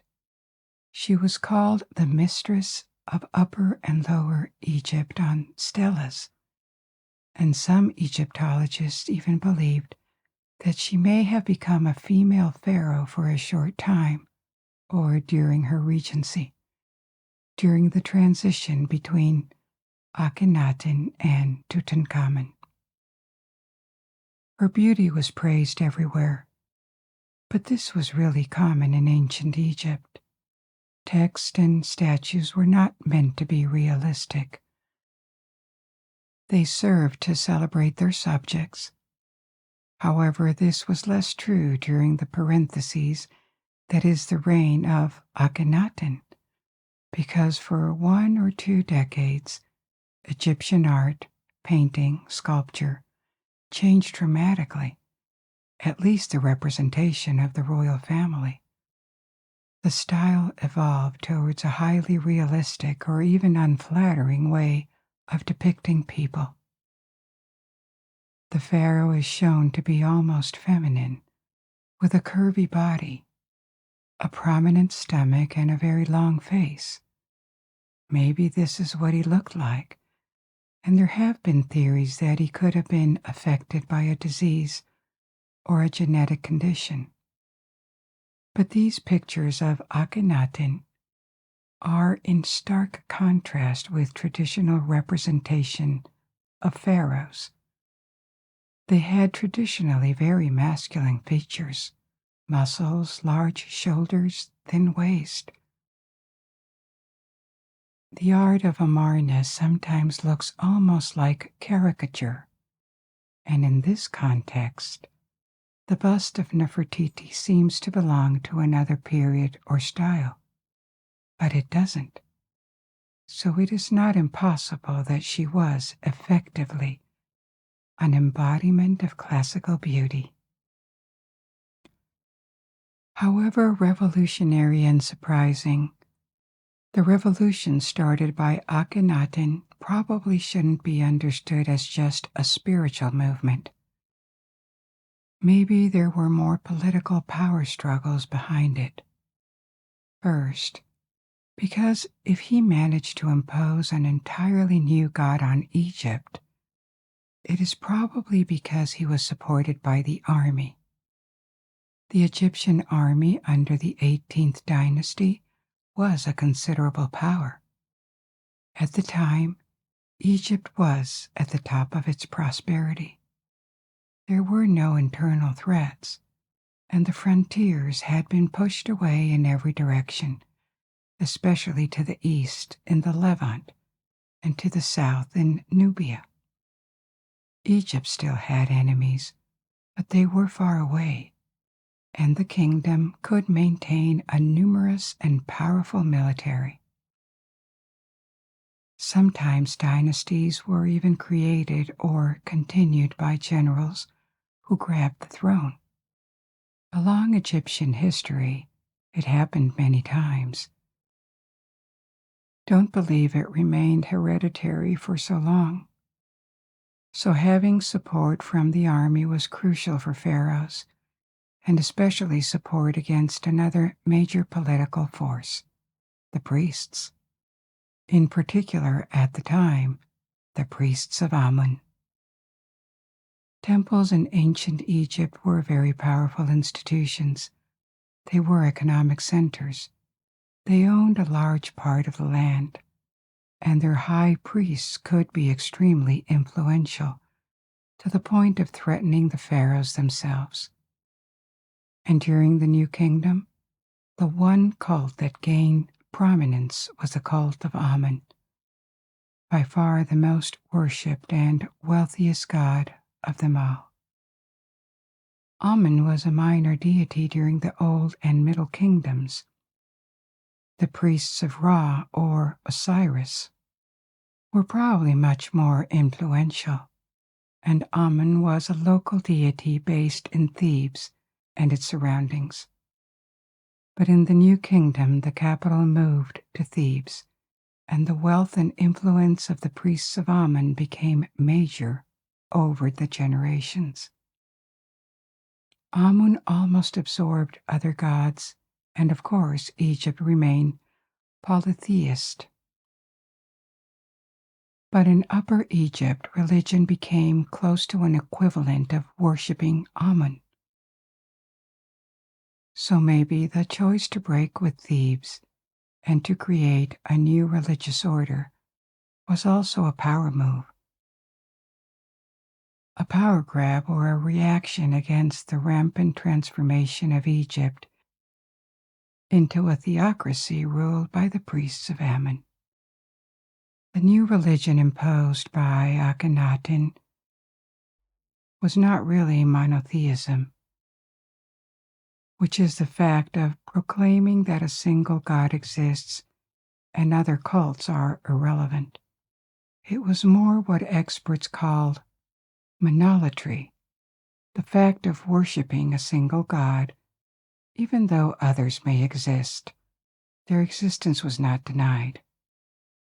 But it didn't matter that much to Akhenaten. Even in Akhenaten, other deities were revered. In fact, if not officially, then by at least some of the people who lived in the city. But despite the creation of this new capital and all the powers that pharaohs had, the cult of the Aten never really replaced old gods. And when the pharaoh died, traditions immediately came back in force. 2,000 years couldn't be erased in 15. Maybe there was a regency, maybe by Nefertiti. It's hard to know because many records of the time have been destroyed to erase the memory of Akhenaten. But in a few years, the capital had moved back to Thebes. The priests had recovered their wealth and influence, and the city of Akhenaten was abandoned. Maybe it was partly destroyed to make it disappear quicker. But as it was made of brick and occupied for such a short time, it's hard to know. The site didn't fall completely into oblivion. There are also traces of occupation nearby, 15 centuries later, during the Roman and early Christian periods. But bit by bit, the ruins became invisible from the Nile. Sand covered everything, and the memory of the city was lost.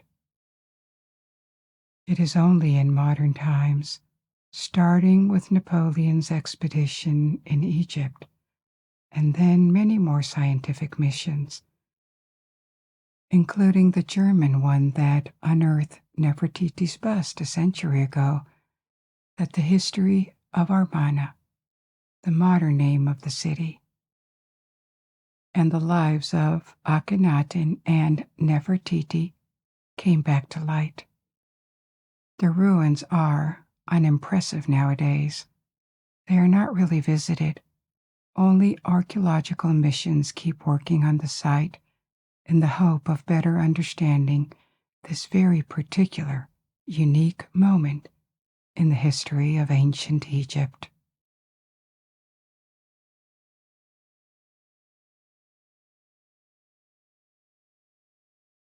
Our journey begins several thousand years BC in the northeast of Africa.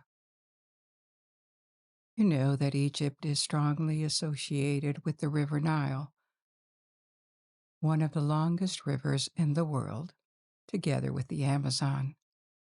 The Nile has two main tributaries, the Blue Nile, which has its source in Ethiopia, and the White Nile, which is longer and rises in the Great Lakes region in Central Africa.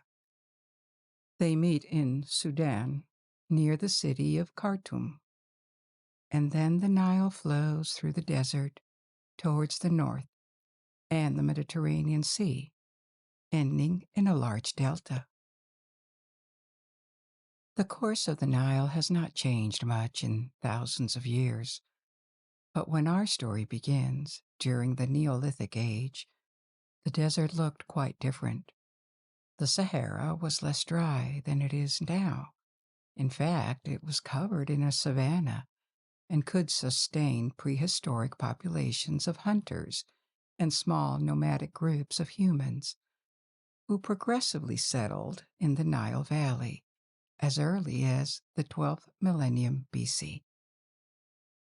Remains like rock carvings indicate that people lived close to the Nile and ground grains to prepare their food. Very slowly, over several centuries, these populations changed their lifestyle and adopted agriculture. They cleared the Nile's banks of forests to start cultivating, and we have evidence that by the 6th millennium BC, there were already sizable settlements along the Nile Valley, with several hundred people each. The concentration of population in the valley may have been accelerated by climate change about 10,000 years ago, when North Africa started to dry, and this desiccation made the Sahara Desert appear over a period of several thousand years, replacing the savanna. These early settlers in the Nile Valley quickly learned to live dependent on the river. Every year, the Nile rose and flooded the banks, leaving a layer of silt on the land that made it more fertile. This yearly cycle of the Nile's flood became the single most critical event in the Egyptian calendar for several thousand years because life in the entire valley depended on it. Several cultures flourished in what would become Egypt, producing pottery, herding cattle, weaving their first textiles with linen, developing architecture because now they were sedentary. We have traces showing the use of mortar more than 6,000 years ago, and the development of forms of decorative art on the artifacts they produced. Metals were progressively introduced and replaced stone to make tools or weapons. These cultures also practiced trade with regions south of Egypt, like Nubia, from where they brought copper and gold. Various settlements were regrouped under the same authority, and two kingdoms emerged in the 4th millennium BC. One in the north corresponding to the delta of the Nile. This region is called Lower Egypt, and one in the south along the valley, which is Upper Egypt. The dividing line between the two kingdoms was about where Cairo, the actual capital of Egypt, is built today. By the end of the 4th millennium, around 3150 BC, the king from the south, from Upper Egypt, probably named Narmer, defeated Lower Egypt and unified the two kingdoms. The history of ancient Egypt was ready to begin. Narmer ruled an Egypt that had no pyramids, no big stone monuments, and not even a conscience to be an exceptional civilization.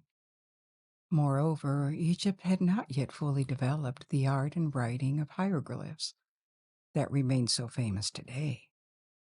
Yet the entire basis for the Egyptian civilization, its culture, its religion, and even its aesthetics, was already there and remained incredibly stable, with very little change over the next 3,000 years. Narmer was the first pharaoh of the first dynasty, and 31 dynasties followed in the history of Egypt. We must say that this organization into dynasties was not how ancient Egypt saw their history. It was created later by a historian named Manetho during the last period of Egyptian independence. Egyptians counted the years from the beginning of each reign. To them, even though the title of pharaoh could pass from one family to another, the pharaoh was close to a god. His relation to the gods was what maintained balance on earth, guaranteed the annual flooding of the Nile, and kept the world away from chaos. Pharaohs from the first dynasty adopted a crown that combined the crowns of Upper Egypt, representing a lotus flower, and Lower Egypt, representing a papyrus reed. The two kingdoms were probably already culturally unified before they became one single entity. They had similar languages, cultures, and beliefs. For 500 years, this period called the pre-dynastic period saw the refinement of writing into a complex system of hieroglyphs and the development of architecture, especially for tombs. A particular type of tomb for wealthy people appeared, called a mastaba. It is a rectangular structure made of bricks, and the tomb itself was underground. The mastaba was built above to mark the location of the tomb.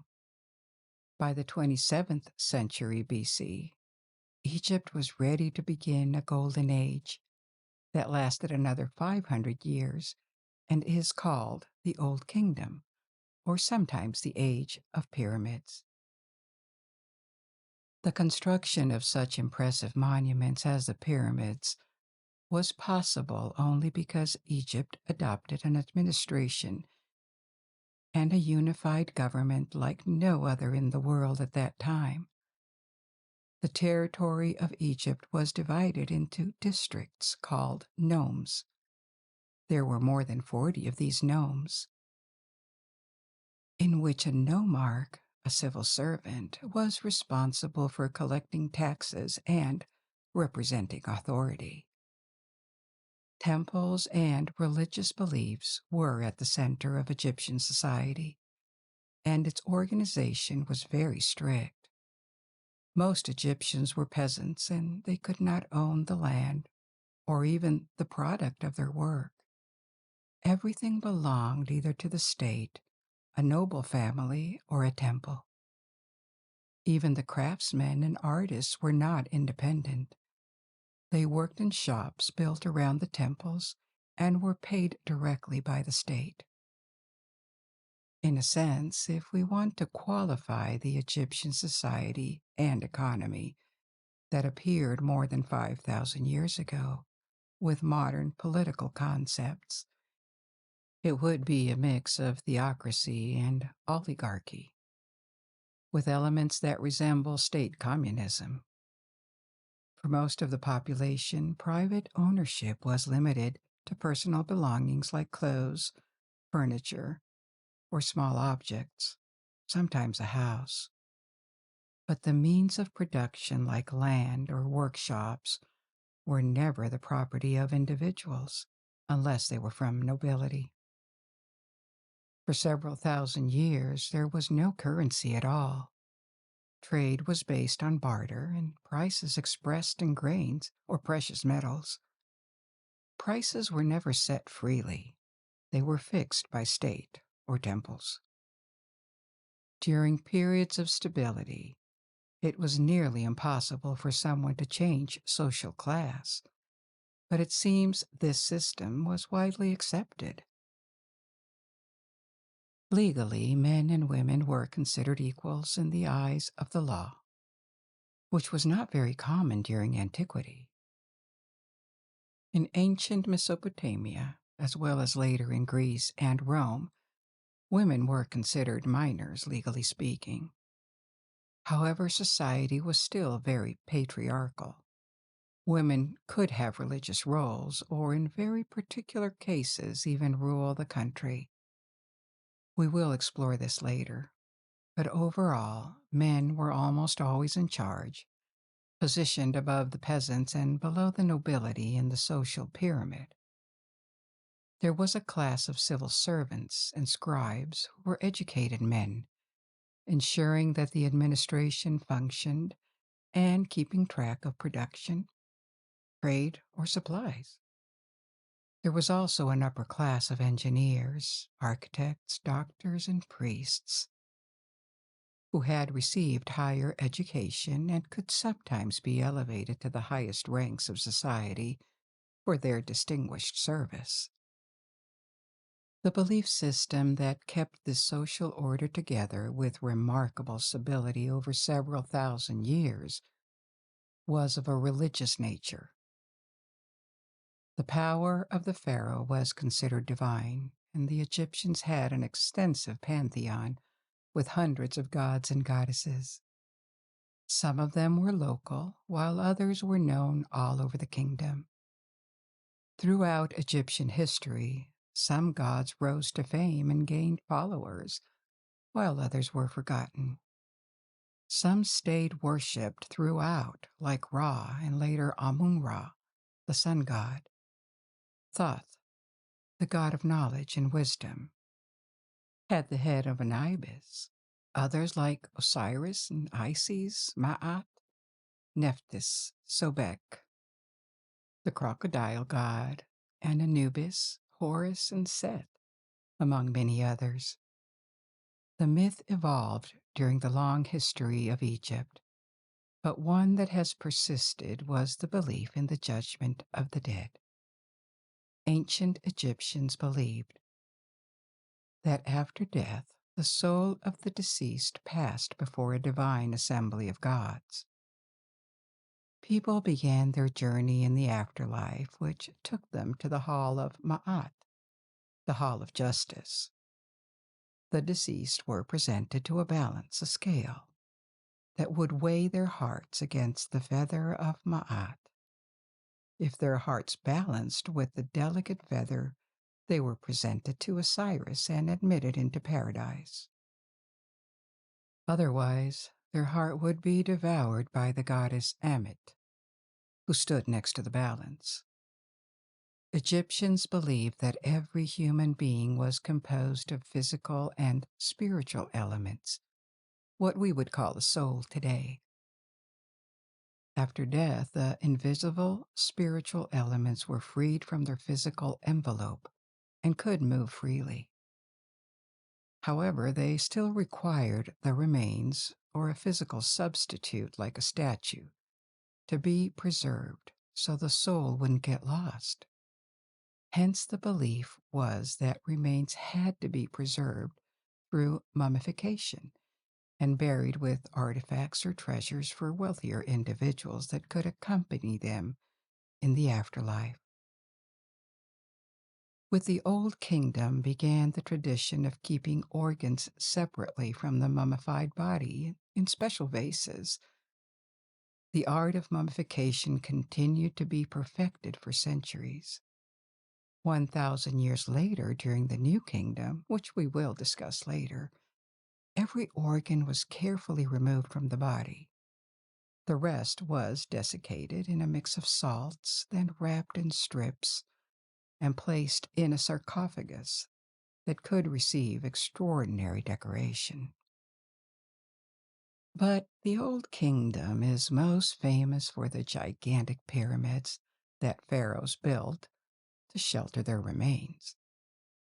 Pyramids are an evolution from the mastaba from earlier periods. One of the most famous pharaohs from the Old Kingdom is Djoser, from the 3rd dynasty, who ordered the construction of the first pyramid in a necropolis called Saqqara, near Cairo. Then with the 4th dynasty came the Golden Age of Pyramids on the site of Giza. The 2 highest ones were commissioned by Khufu, also known under his Greek name Cheops, and his son Khafre, or also known as Khephren. These pyramids required thousands of workers and the creation of a city on the site. They are a testimony to the level of sophistication the Old Kingdom had achieved, not only in architecture and transport, because the stones came from afar, but also in administration, because the construction required the resources of an entire country to be pulled together. It is believed today that they were built by peasants drawn from all across Egypt, while the annual flood covered the fields so that they could not work at home. However, the construction also required the contribution of numerous priests, mathematicians, and stone cutters. After these huge pyramids were built, kings and nobles kept commissioning more of them, but their size diminished, perhaps because they realized that the effort required was not sustainable. The Old Kingdom was also a period of trade between Egypt and other regions of the world. There was Nubia in the south, which corresponds to the south of modern Egypt, and the north of Sudan today. From Nubia came gold and other metals. In the Horn of Africa, precious woods like ebony or incense could be found. They also traded with Syria and Lebanon, from where cedar wood was imported. Against these goods, Egypt could sell grains, papyrus that was used to make paper, linen textiles, and other manufactured goods. The golden age of Egypt, that was the Old Kingdom, came to an end after the death of Pharaoh Pepi II. This pharaoh had an incredibly long reign, more than 80 years, which was very uncommon in a country where life expectancy was around 35 to 40 years, and about 1/3 of children died before adulthood. Egyptian medicine was famous throughout the entire Middle East, but it was still unable to significantly improve life expectancy. We know from medical documents that were preserved that they had a knowledge of anatomy and could perform amputations or reduce pain with narcotics like opium. They could also control light infections with raw meat, clean bandages, and honey. However, life around the Nile exposed people to diseases such as malaria and attacks by animals, especially crocodiles, against which they could not do much. Pepi's very long reign may have caused his heirs to die before him, and it coincided with a period of several consecutive low floods from the Nile. This weakened the central power and led to a dislocation with each region, each nome becoming somewhat independent. This period of roughly 200 years is known as the First Intermediate Period. It doesn't mean that the Egyptian civilization collapsed at all. Actually, freed from the central power, each region kept alive the traditions and local art flourished. However, nearly all the tombs from the Old Kingdom were looted repeatedly, and ulterior documents lament the collapse of order. During this period, nomarchs started to fight each other over decades and progressively extended their territory until Egypt was finally reunited again around 2030 BC. Then began a new period of unity for 400 years called the Middle Kingdom. Dynasties had progressed during the intermediate period, even though pharaohs did not rule the entire country. We are now at the 11th dynasty. During the Old Kingdom, the capital was Memphis, located at the beginning of the Delta. Now the capital is Thebes, in Upper Egypt, also known as Luxor today. The new ruling dynasty, led by a pharaoh named Mentuhotep, put the country back in order by unifying it and conquering Nubia in the south. Culturally, the Middle Kingdom did not represent a rupture from the Old Kingdom, but rather a period during which Egypt reestablished trade with distant regions and consolidated its borders. Nubia was now under Egypt influence in the south, and the Sinai Peninsula, situated between North Africa and the Middle East, was occupied. This land held valuable mines for the pharaohs. The population increased, but it's challenging to determine how many Egyptians lived along the Nile and in the Delta. Estimates range from 500,000 to 6 million. What we know is that the population tended to rise, albeit slowly, throughout Egyptian history. A rise in the population was made possible by claiming more land, utilizing irrigation systems, and retaining the floodwaters from the Nile for longer periods. Agriculture in the Nile Valley was highly productive for the time due to the Nile's resources and social organization. This productivity allowed the Egyptian civilization to flourish. It freed a significant portion of the population to avoid food production, permitting the rise of civil servants, craftsmen, priests, traders, and a permanent army. The basic food staples for ordinary Egyptians were bread, made of wheat flour and beer. Fruits and vegetables supplemented their diet. Meat, fish, and wine were also relatively common, but they were reserved for special occasions. In contrast, wealthier social classes enjoyed regular access to these goods. We know from the remains discovered in tombs that many nobles were overweight, contrary to what paintings and carvings in their tombs suggest. This finding indicates that the ruling class lived in a state of relative abundance for centuries. Papyrus played a crucial role in everyday life. With little wood in Egypt, papyrus served many roles as a replacement. It was used to make light boats and paper decorations, and it could be burnt for cooking. The roots were used to sculpt everyday objects like plates or bowls.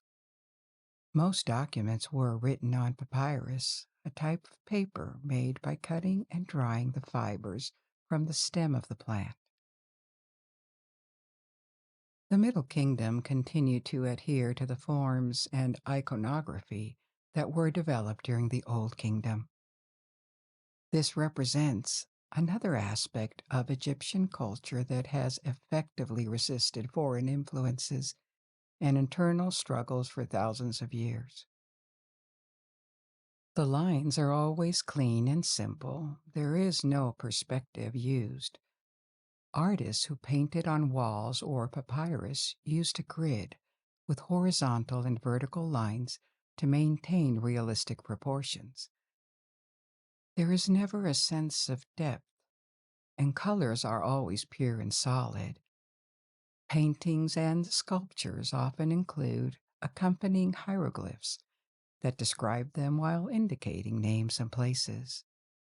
Egyptian art typically held a political or religious role.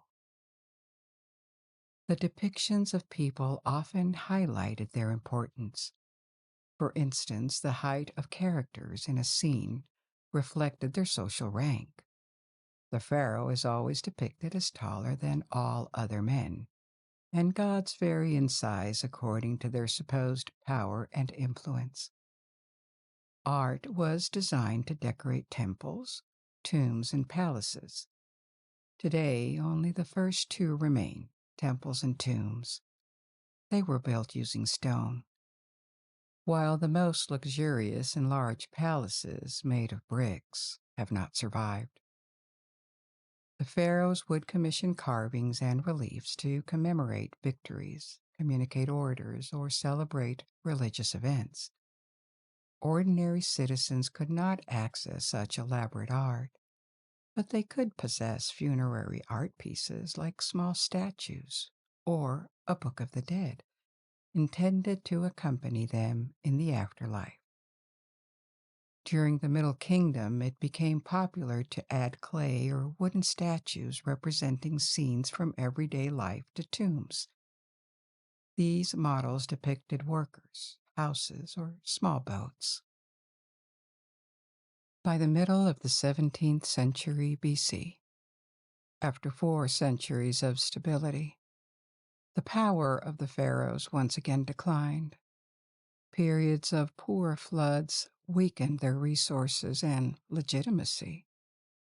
This decline was exacerbated by the influx of people from Asia and the Nile Delta. These people, known as the Hyksos, had Levantine origins. They began to settle in the Delta. Initially, they may have been invited or accepted by the pharaoh to work on their monuments, though this is uncertain. Regardless, their numbers grew, and by the end of the 14th dynasty, When the power of the pharaohs was waning, a powerful Levantine family residing in the Delta declared their independence. It remains unclear if the arrival of the Hyksos was a peaceful migration or an invasion. However, it is known that they brought about the end of the 14th dynasty by exploiting its weaknesses and seizing control of Lower Egypt. The Hyksos claimed the title of pharaoh, thereby forming the 15th dynasty. Concurrently in the south, the native Egyptian houses in Thebes declared themselves the 16th and 17th dynasties. The Hyksos initially enjoyed success, pressing southward to Thebes, which they held briefly around 1580 BC, until they were driven back north. For more than a century, a power struggle ensued between the native Egyptian families and the Hyksos, known as the Second Intermediate Period. This was because the kingdom was once again divided. It took several decades before the Hyksos were finally defeated and driven back to the Levant in Western Asia. The victor was a pharaoh named Ahmose I. He accomplished a complete restoration of Egyptian independence and frontiers, initiating perhaps the most extraordinary period for ancient Egypt, the New Kingdom.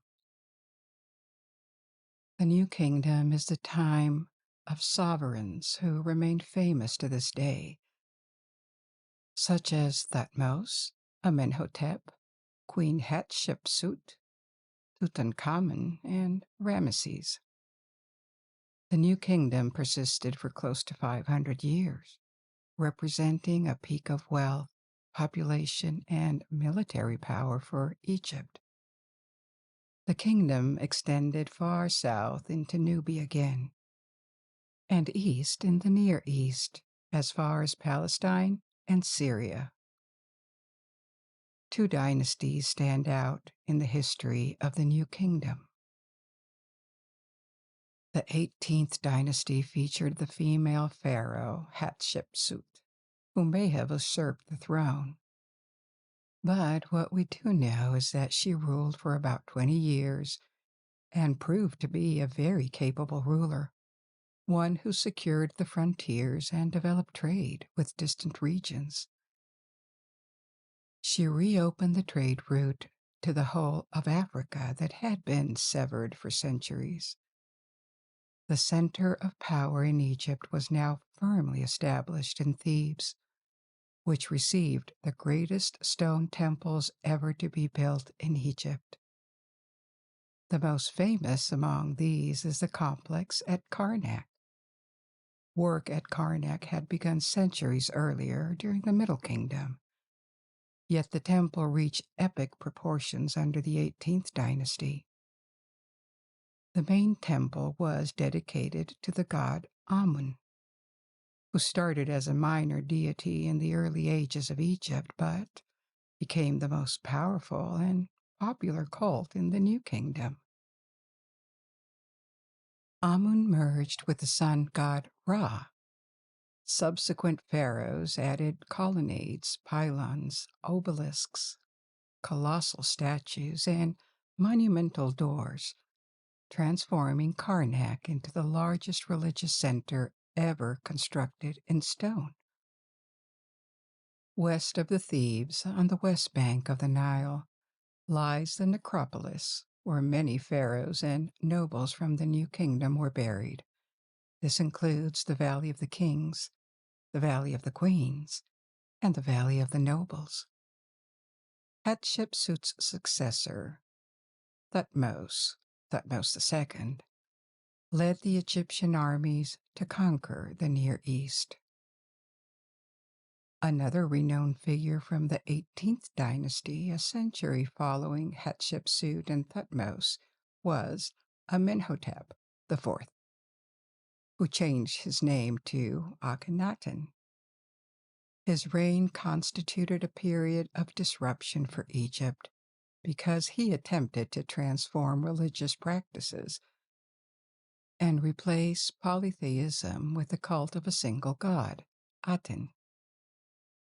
He relocated the capital to a new site named Amarna. However, his reforms were never accepted by Egyptian society, especially by the priests of Amun. The reasons for this were not solely religious or due to tradition. The clergy of Amun during the 14th century BC had acquired significant wealth and power, and they certainly were not going to let the pharaoh challenge their position. Following Akhenaten's death, the ancient order was restored, with Tutankhamun ascending the throne. While Tutankhamun is notably famous, he mostly owes his fame to the 20th century discovery of his tomb. Otherwise, he would have remained a fairly obscure figure. Tutankhamun died young and was buried in the Valley of the Kings, west of Thebes. Unique to his final resting place, his tomb was never discovered or looted in the centuries that followed. It was finally discovered completely untouched by a team led by British archaeologist Howard Carter. The tomb had remained undisturbed for over 3,000 years, unveiling a treasure trove of jewels, gold, artifacts, furniture, and decorative items that were traditionally buried with pharaohs, which renewed interest in ancient Egypt nearly 100 years ago. From the 19th dynasty came perhaps the most famous of all Egyptian pharaohs, Ramesses II. He ruled for 67 years in the 13th century BC. Aside from the large temple near Thebes, known as a Ramesseum, he is best remembered for commissioning the construction of the Temple of Abu Simbel, located in southern Egypt. In addition, he relocated his capital from Thebes back to the Delta to a site named Ramesses, which has largely been destroyed and disappeared today. Ramesses's mummy was discovered in the 19th century and is now kept at the Egyptian Museum in Cairo. By the end of the 13th century, Ramesses III, considered the last of the great pharaohs, ruled Egypt. He was faced with a new threat coming from outside Egypt, the Sea Peoples. It is unclear where these invaders came from. They might have been migrants from seafaring tribes from Greece, the Balkans, or Asia. What we do know, however, is that in the 13th and 12th centuries BC, Egyptians faced a new threat of invasion from the north. After the death of Ramesses III, the new kingdom declined, and the power of the pharaohs was once again challenged by external threats, droughts, poor floods of the Nile, and also corruption in the administration. In the 11th century BC, Egypt entered a period of troubles that saw the country fragment once more. Politically, the clergy of Amun in Thebes almost achieved independence, controlling much of Upper Egypt. Although it still officially recognized the pharaohs in the north, it effectively ruled as it pleased in the south. Egypt would never be unified again under a native king, and would, in the ensuing centuries, become a prize for foreign powers to fight over. In the south, the kingdom had retreated from Nubia, and the local Nubian dynasty began to push north towards the delta, with the ambition of reunifying Egypt under its rule. This venture was successful for a time, resulting in a unified Egypt during the 25th dynasty. New pyramids were built during this era, many of them in today's northern Sudan. However, Egypt had lost its holding in the Near East and was no longer seen as a threat by the burgeoning empires in the Middle East. In the 7th century BC, the country was invaded by the Assyrians, who ousted the Nubians. This soon was followed by the Babylonians, briefly occupying the region in the 6th century, and finally the Persians. From the Achaemenid Empire, Egypt became a province of the Persian Empire, and it remained either occupied or at war against the Persians until the invasion by Alexander the Great in the 14th century. By then, Egypt had maintained its unique culture and religion, but the restoration of its ancient economic and political systems seemed impossible. Alexander the Great received a warm welcome in Egypt and demonstrated considerable respect for its culture and gods. However, he appointed almost exclusively Greeks to all positions of power, and never intended to restore Egypt as an independent kingdom. The story, however, was not over yet. Following Alexander's death, his rapidly wrought empire swiftly fell apart over just a few years. Ptolemy, one of his generals, claimed the throne and initiated a new era, the Ptolemaic dynasty. These rulers of Greek origin reigned over Egypt as an independent country for almost 300 years. This period might not have been the most glorious in Egypt's history, but it was certainly an improvement over earlier centuries. Even without a native king, Egypt regained its independence. The Ptolemies made efforts to represent themselves as pharaohs and upheld all traditions. They continued to build temples, some of which are among the best preserved in Egypt today and date back to the Ptolemaic period. Their rule transformed Egypt into a new culture that incorporated elements from Greece. It was also a time of relative prosperity. Egypt became more than ever the breadbasket of the Mediterranean, exporting grains to other countries. This included the ever-rising new power in the Mediterranean world, Rome. Despite its wealth and population, Egypt was no match for Rome. Its strategic position and agriculture resources made it an attractive target for Roman expansionism. By the 1st century, Rome progressively took over in Egypt. When Cleopatra VII tried to revolt and face Rome, she lost. In 30 BC, Egypt became a province of the Roman Empire. With the death of Cleopatra, the last hopes of independence died too. Egypt became Roman and was later Christianized, which resulted in many temples being damaged or destroyed. The pyramids were sometimes used as stone quarries in the following centuries. The country was then invaded by Muslims in the 7th century. Little by little, monuments disappeared under the sand.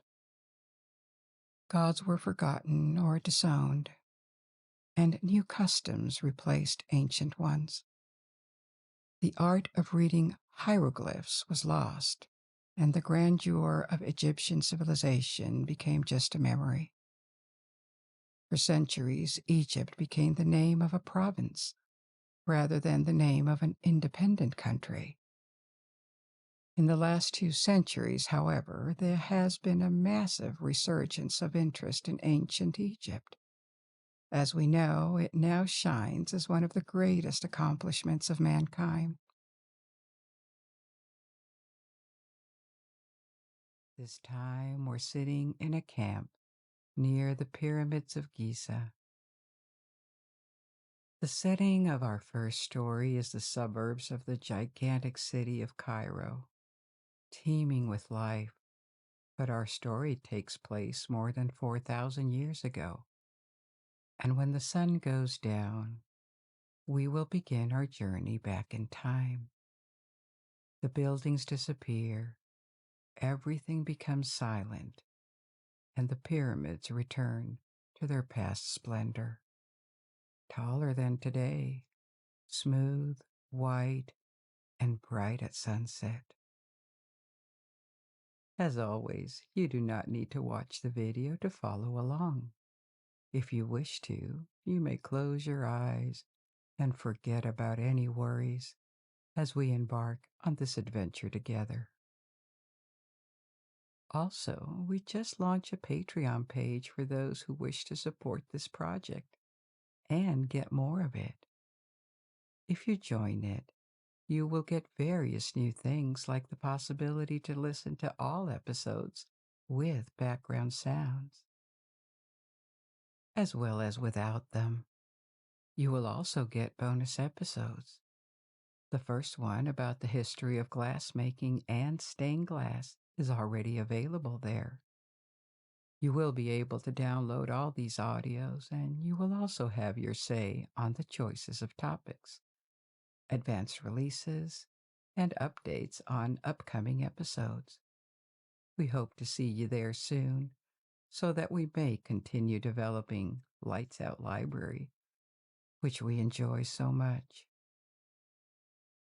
You will find links in the description box and the first comment pinned under the video. If you fall asleep and wish to resume to the video later, or jump directly to a particular part of the story, timestamps are also listed in the description and also pinned in the first comment. You will also find links to different streaming options like Spotify, Apple Podcasts, and Amazon Music, which may be better suited for you. But before we begin, assume a comfortable position. Take a long, deep, relaxing breath, and when you exhale, release the tension in your shoulders, your neck. Release the tension in your facial muscles too, and allow the sound of my voice to guide you through this journey. The complex reappears at the foot of the Great Pyramid, linking it to the river. Apart from this, all we can see around us are the sands of ancient Egypt. We've arrived, so let's get started. What we see of the Great Pyramid and the smaller pyramids that surround it today is its central structure, not what it was in the 26th century BC. Back then, when it was brand new and for centuries, the pyramid was covered in a soft white limestone shell, making it not only shiny, but also taller than it is today. It initially measured 481 feet, or nearly 147 meters.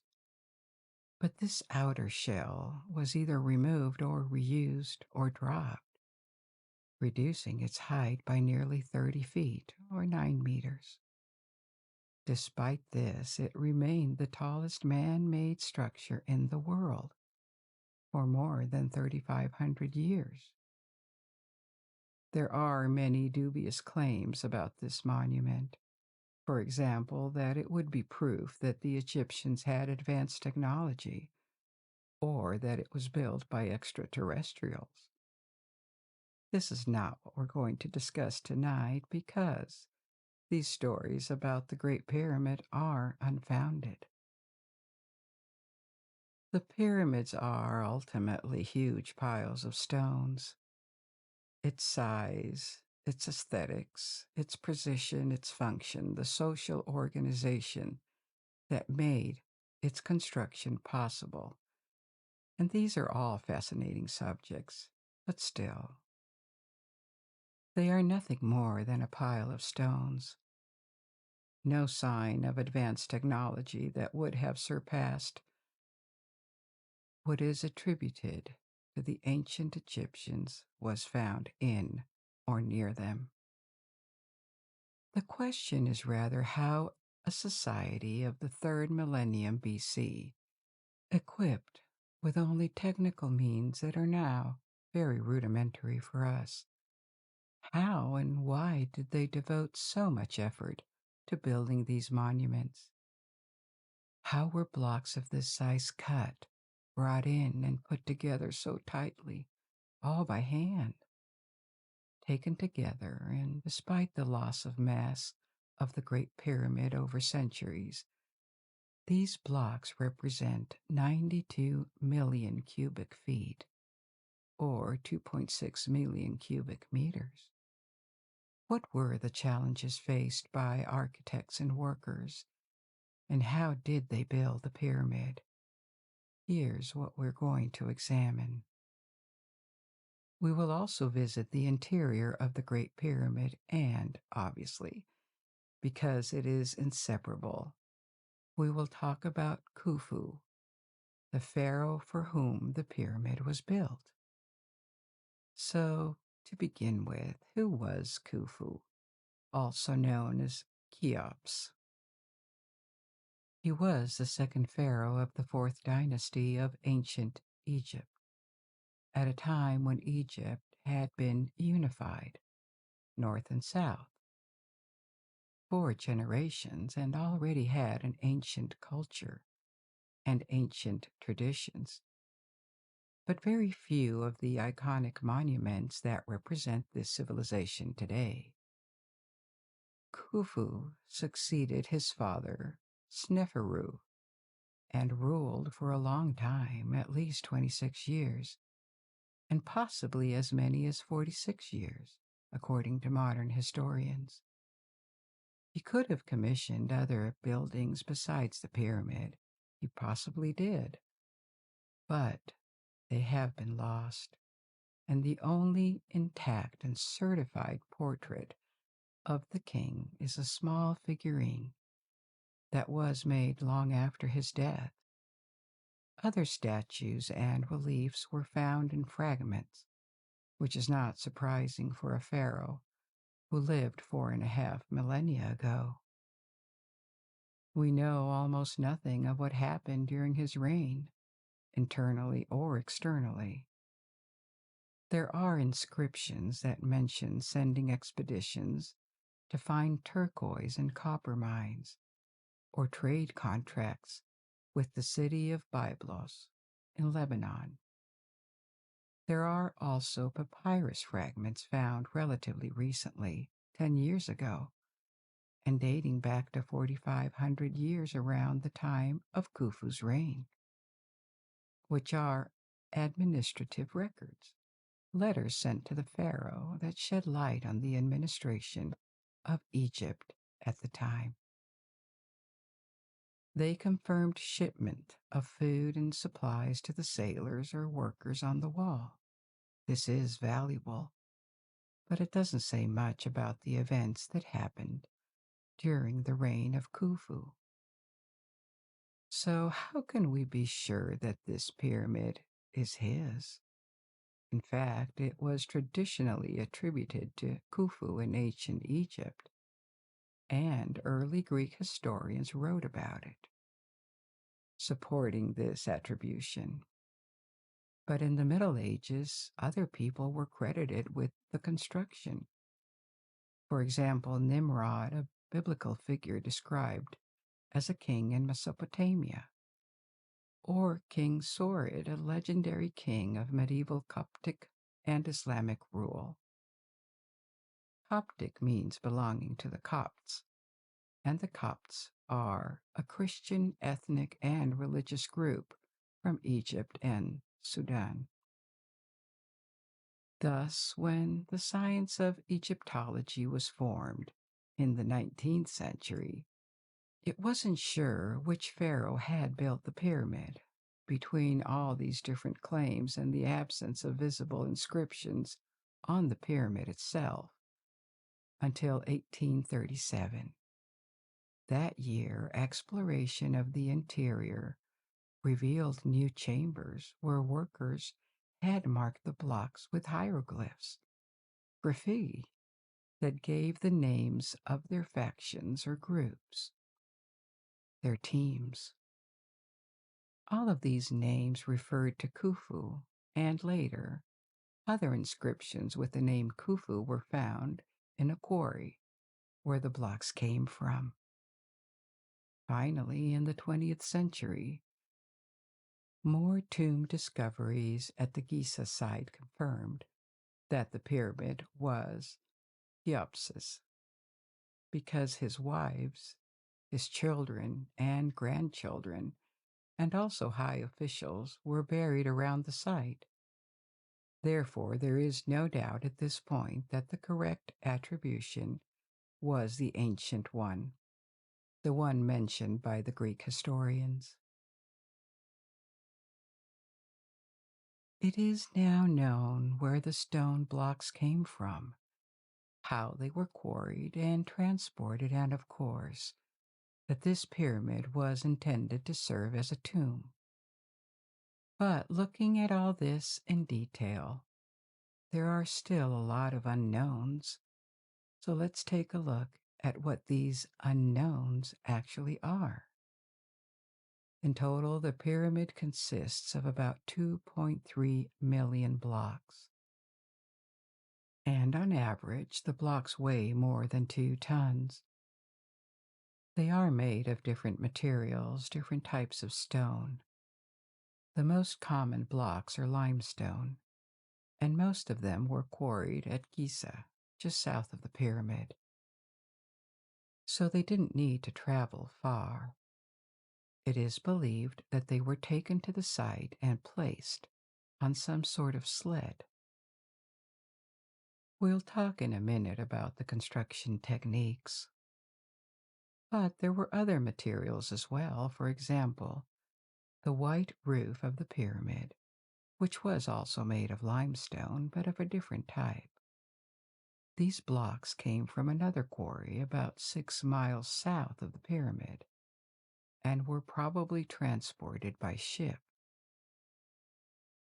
We know this specifically because the papyrus scrolls from the 2013 discovery I mentioned earlier describe deliveries of limestone blocks and other building materials from this quarry to the Giza site in the last year of Khufu's reign. What is more impressive in terms of distance is the presence of hundreds of granite blocks that were transported from Aswan in southern Egypt to northern Giza.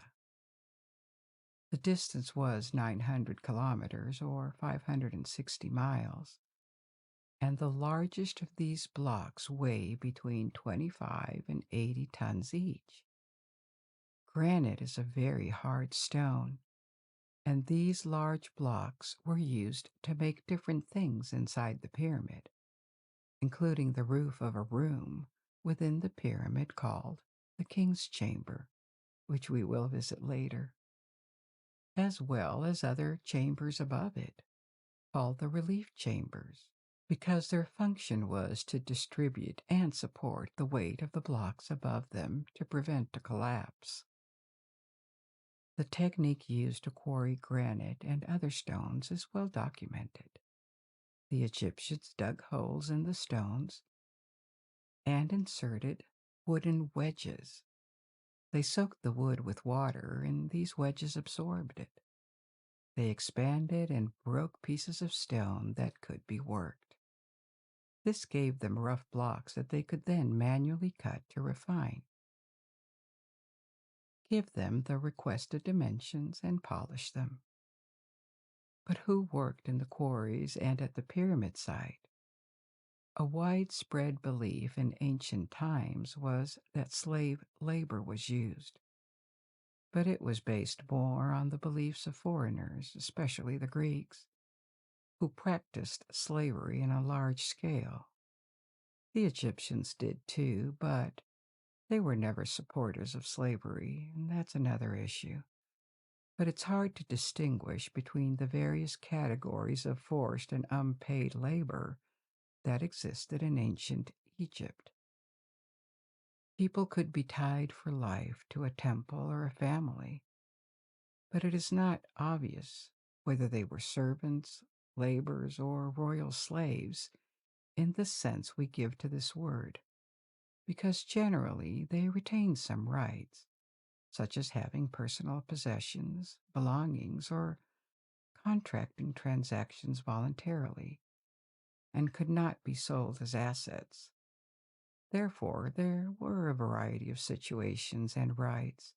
It evolved over time, but the only people with a status that corresponds to the modern definition of slavery were convicted people, who were stripped of their rights as punishment, or foreign captives from Nubia or the Middle East.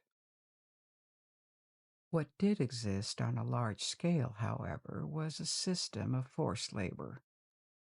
That is, forced labor for peasants. When they didn't need to work in the fields, they could be drafted into labor, or sometimes an army that served the pharaoh or local nobles. It is believed that most of the great Egyptian monuments were built like this by conscripted workers. So they left their villages for a few months and were sent to Giza or quarries to work there. They were fed and given shelter, and then they could return to their families. Their work was either a gift or an obligation to the pharaoh. Now, how many workers were needed? Because the question is, was it possible to cut more than 2 million blocks of stone in a period of about 27 years, the time it took to construct the pyramid? That's about 250 blocks each day on average. And this is one of the reasons why some people doubted that the pyramid could have been built in this time period with the rudimentary tools the Egyptians had at their disposal. So, archaeological experiments were carried out to see how it was possible, and if possible, with reproductions of Egyptian tools, such as copper chisels, wooden mallets, ropes, and stone tools. An experiment like this took place in 2017 in an abandoned quarry in Cheops, and it seems that with these tools and having gained a bit of experience in a few days, including in particular the discovery that was much easier when limestone was wet with water, 4 workers could extract a 2.5-ton block in less than a day. Taking into account the other tasks, giving the blocks the proper measurements and polishing them, it was estimated that the quarries could have produced 250 blocks a day with a workforce of 3,500 stonemasons. Therefore, it was proven, because 3,500 men was far less than the labor force that a pharaoh of Egypt had at his disposal. Another study in 1999 estimated that assuming construction had lasted 27 years, the total project would have required an average workforce of about 13,000 people. For example, 3,000 to 4,000 in the quarries, and about 10,000 working in transportation and construction. There would have been peaks in construction activity between harvest seasons with up to 40,000 workers, and slower periods.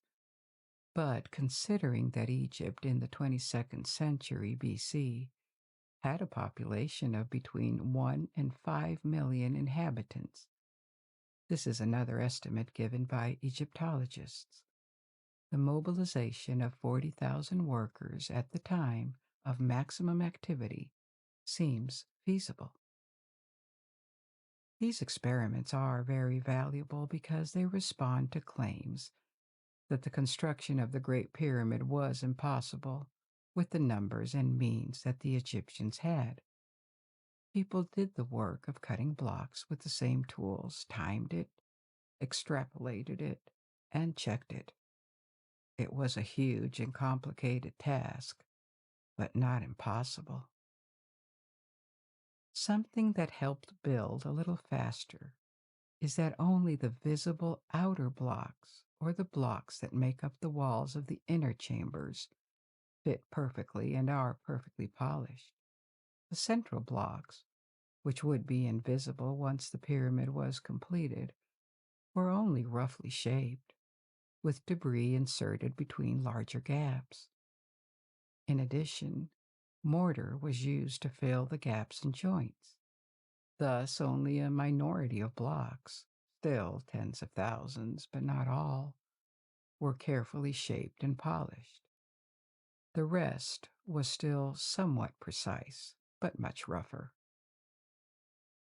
Now, apart from the realization and assembly of so many heavy blocks, the pyramid is also an architectural challenge, a work of great precision.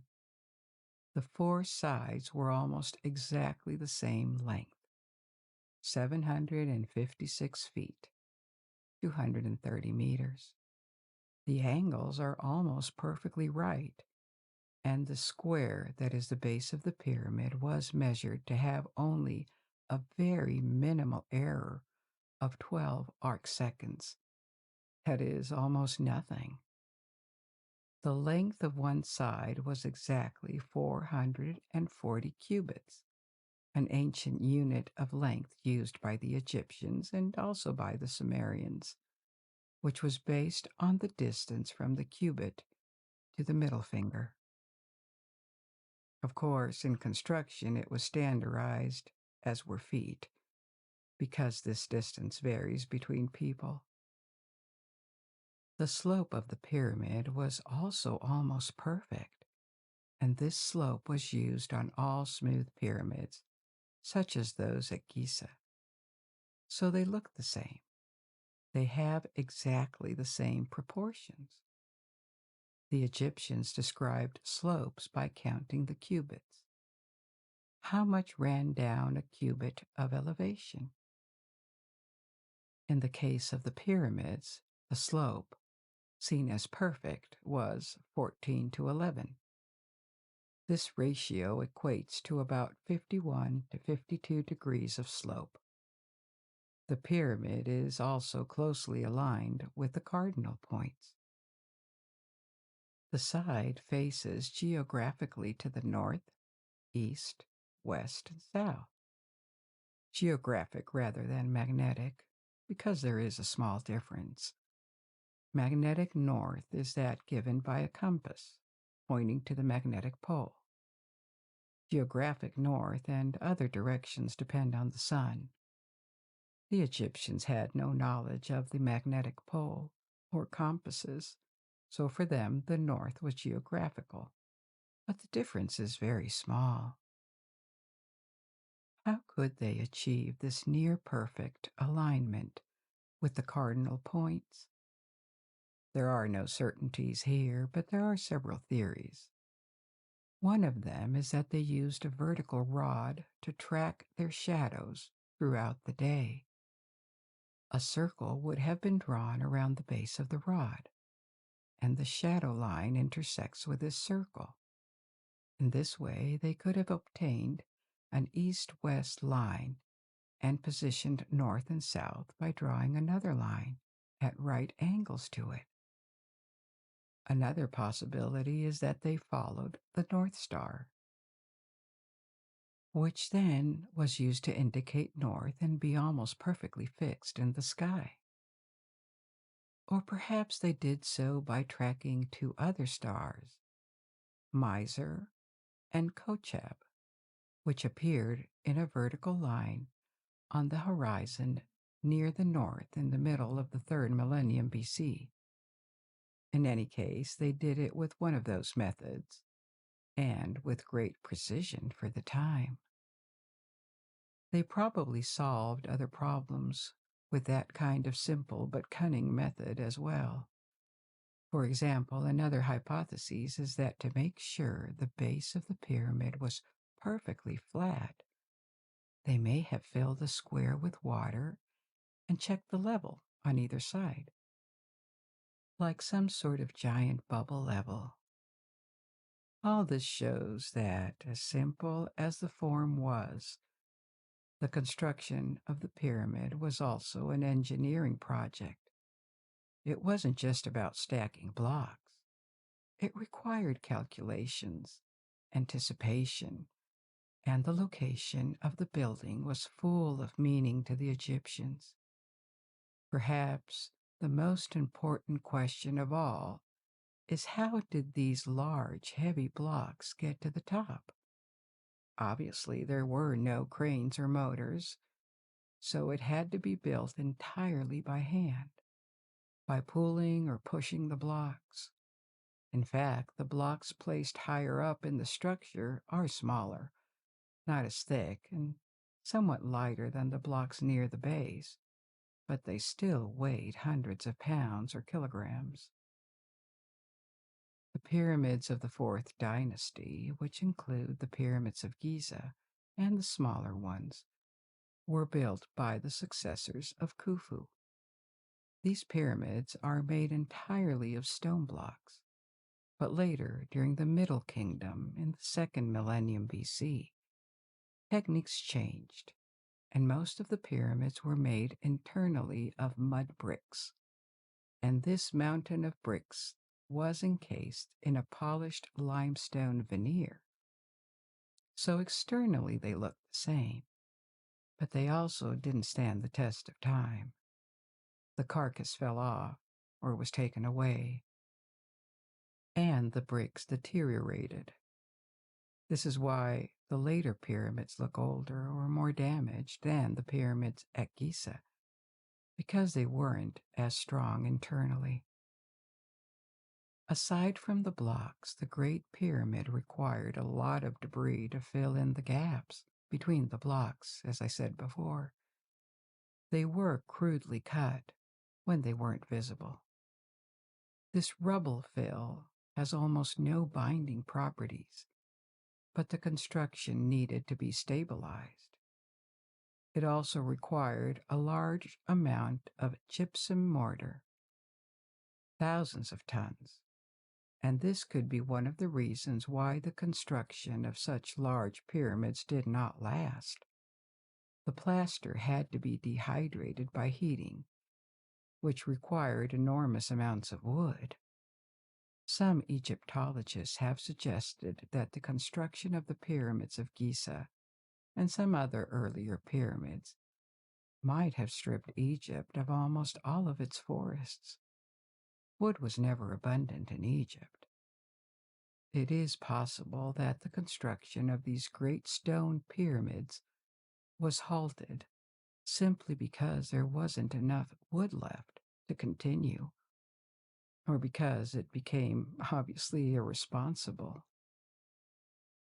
Returning to the question of how the blocks were moved to the superstructure, there is no known precise historical or archaeological evidence that definitively resolves the question. Therefore, all we have are hypotheses that are possibilities backed up by what we know of the capabilities of the Egyptians, but certainties are not. The most sustainable of the methods of lifting the blocks seems to be ramps, because the slope of the pyramid is too steep to pull or push the blocks up. There is archaeological evidence that ramps were used, but only evidence of small ramps or sloping causeways, something that could not explain the method of construction.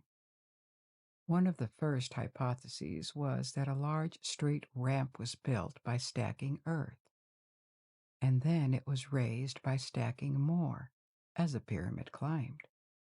But it was discredited on functional grounds because its mass would have been almost identical to that of the pyramid itself. That would have involved a huge labor cost to build it first and then remove it entirely. And it would be hard to imagine that it left no trace, because miles around the site of Giza, there was only sand and rock.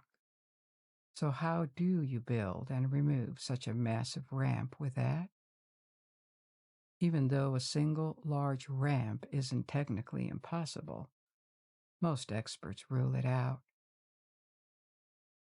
That's the heart of the mystery surrounding the construction of the pyramid, because all other options have their problems. They include zigzagging ramps supported by the structure or spinal ramps to the top.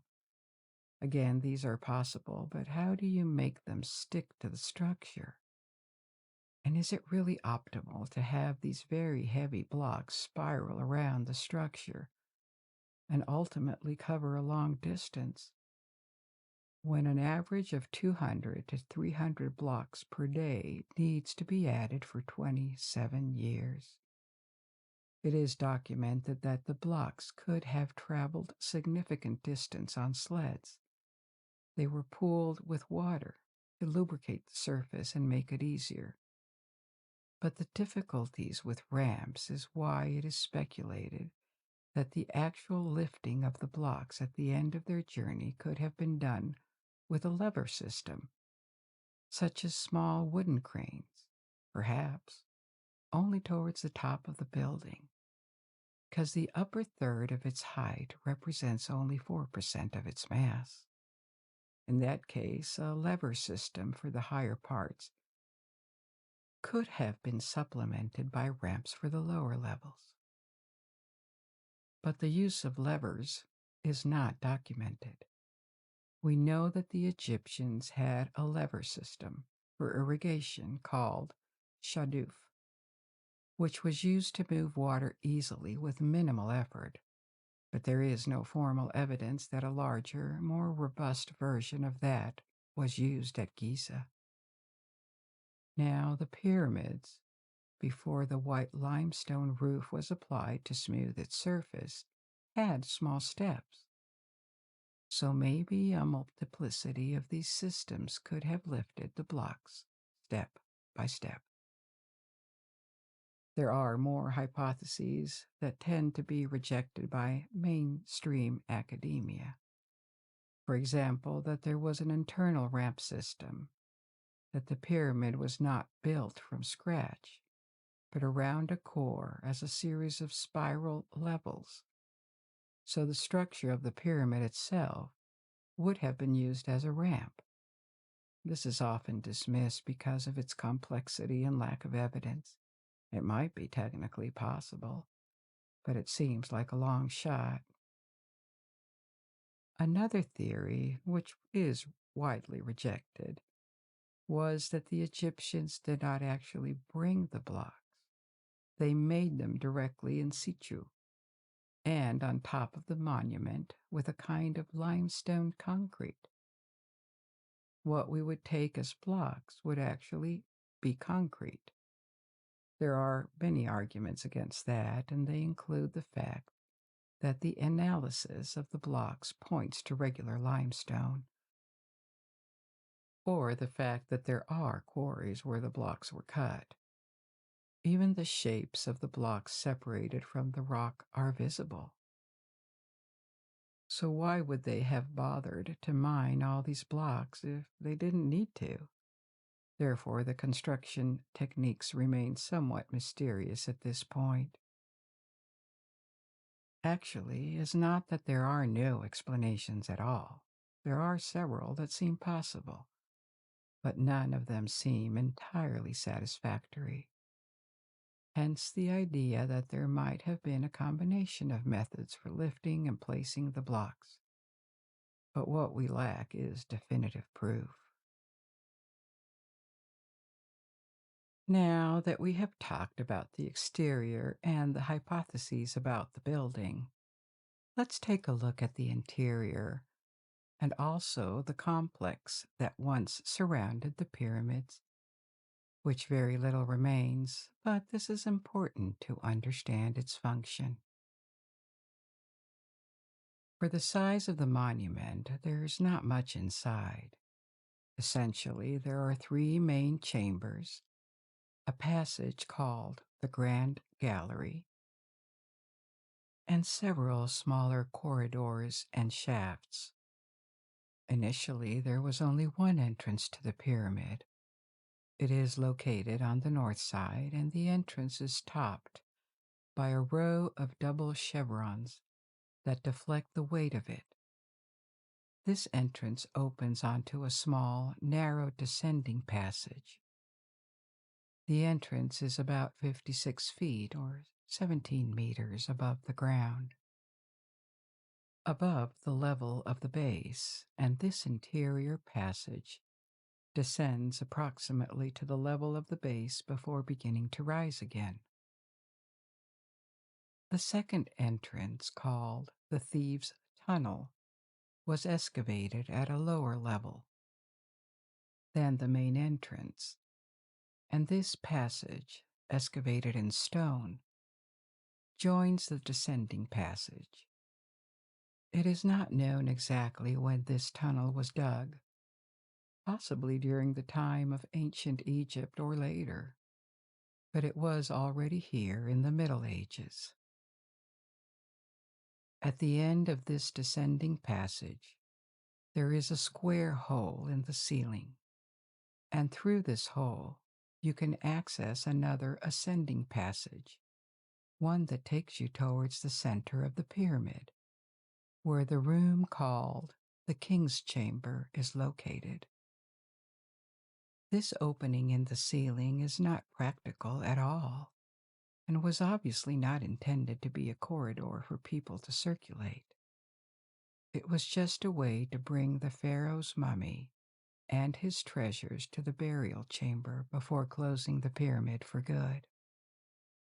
It is believed that this entrance was hidden by a block initially, and putting it on the roof was a way to hide it, but it was found and removed a long time ago. Now, the descending passage does not end here. It keeps descending into the bedrock, and this was presumably excavated before the pyramid was built on top of it. It leads to an underground chamber. This one is 27 meters, or 89 feet, below the level of the base. So it's very deep underground and quite large. It is rectangular and measures approximately 27 feet by 46 feet, or 8 by 14 meters, with an approximate height of 4 meters, 13 feet.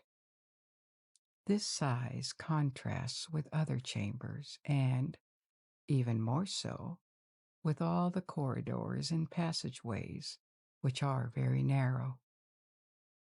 This wasn't necessarily a choice. The weight of the pyramid is such that you can't have large voids inside.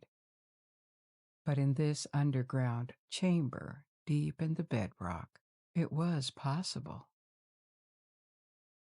The exact function of this underground chamber is unknown.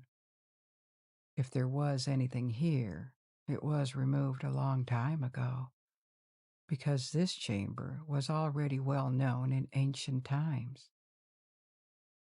Greek authors such as Herodotus mentioned it, and it was already empty back then. It has been suggested that it may have been the burial chamber intended for Khufu, but that it would have been abandoned during the construction of the other chamber, located higher up, the King's Chamber. So, going back to where the ascending passage began, if we take it at about 130 feet away that is 40 meters. Moving up inside the pyramid, we get to a point where we can keep going and enter a narrow but very high gallery called the Grand Gallery, or we can take a horizontal passage. The Grand Gallery leads to the King's Chambers, while the horizontal passage leads to a room called the Queen's Chambers. It is called the Queen's Chamber, but its function is unknown. In reality, the kings and queens of ancient Egypt would be buried in the same site, which is not in the same tomb. So the function of this room is unknown, and it was also found empty. It had been violated by looters long ago. This Queen's Chamber is located exactly halfway between the north and south faces of the pyramid. It is obvious that having this room was planned from the beginning. It wasn't cut into the blocks, but was paved and walled, and has a pointed roof, again, most likely to distribute the weight above it. Going back to the horizontal passage and going up the Grand Gallery, we can reach the King's Chamber. This Grand Gallery is stunning.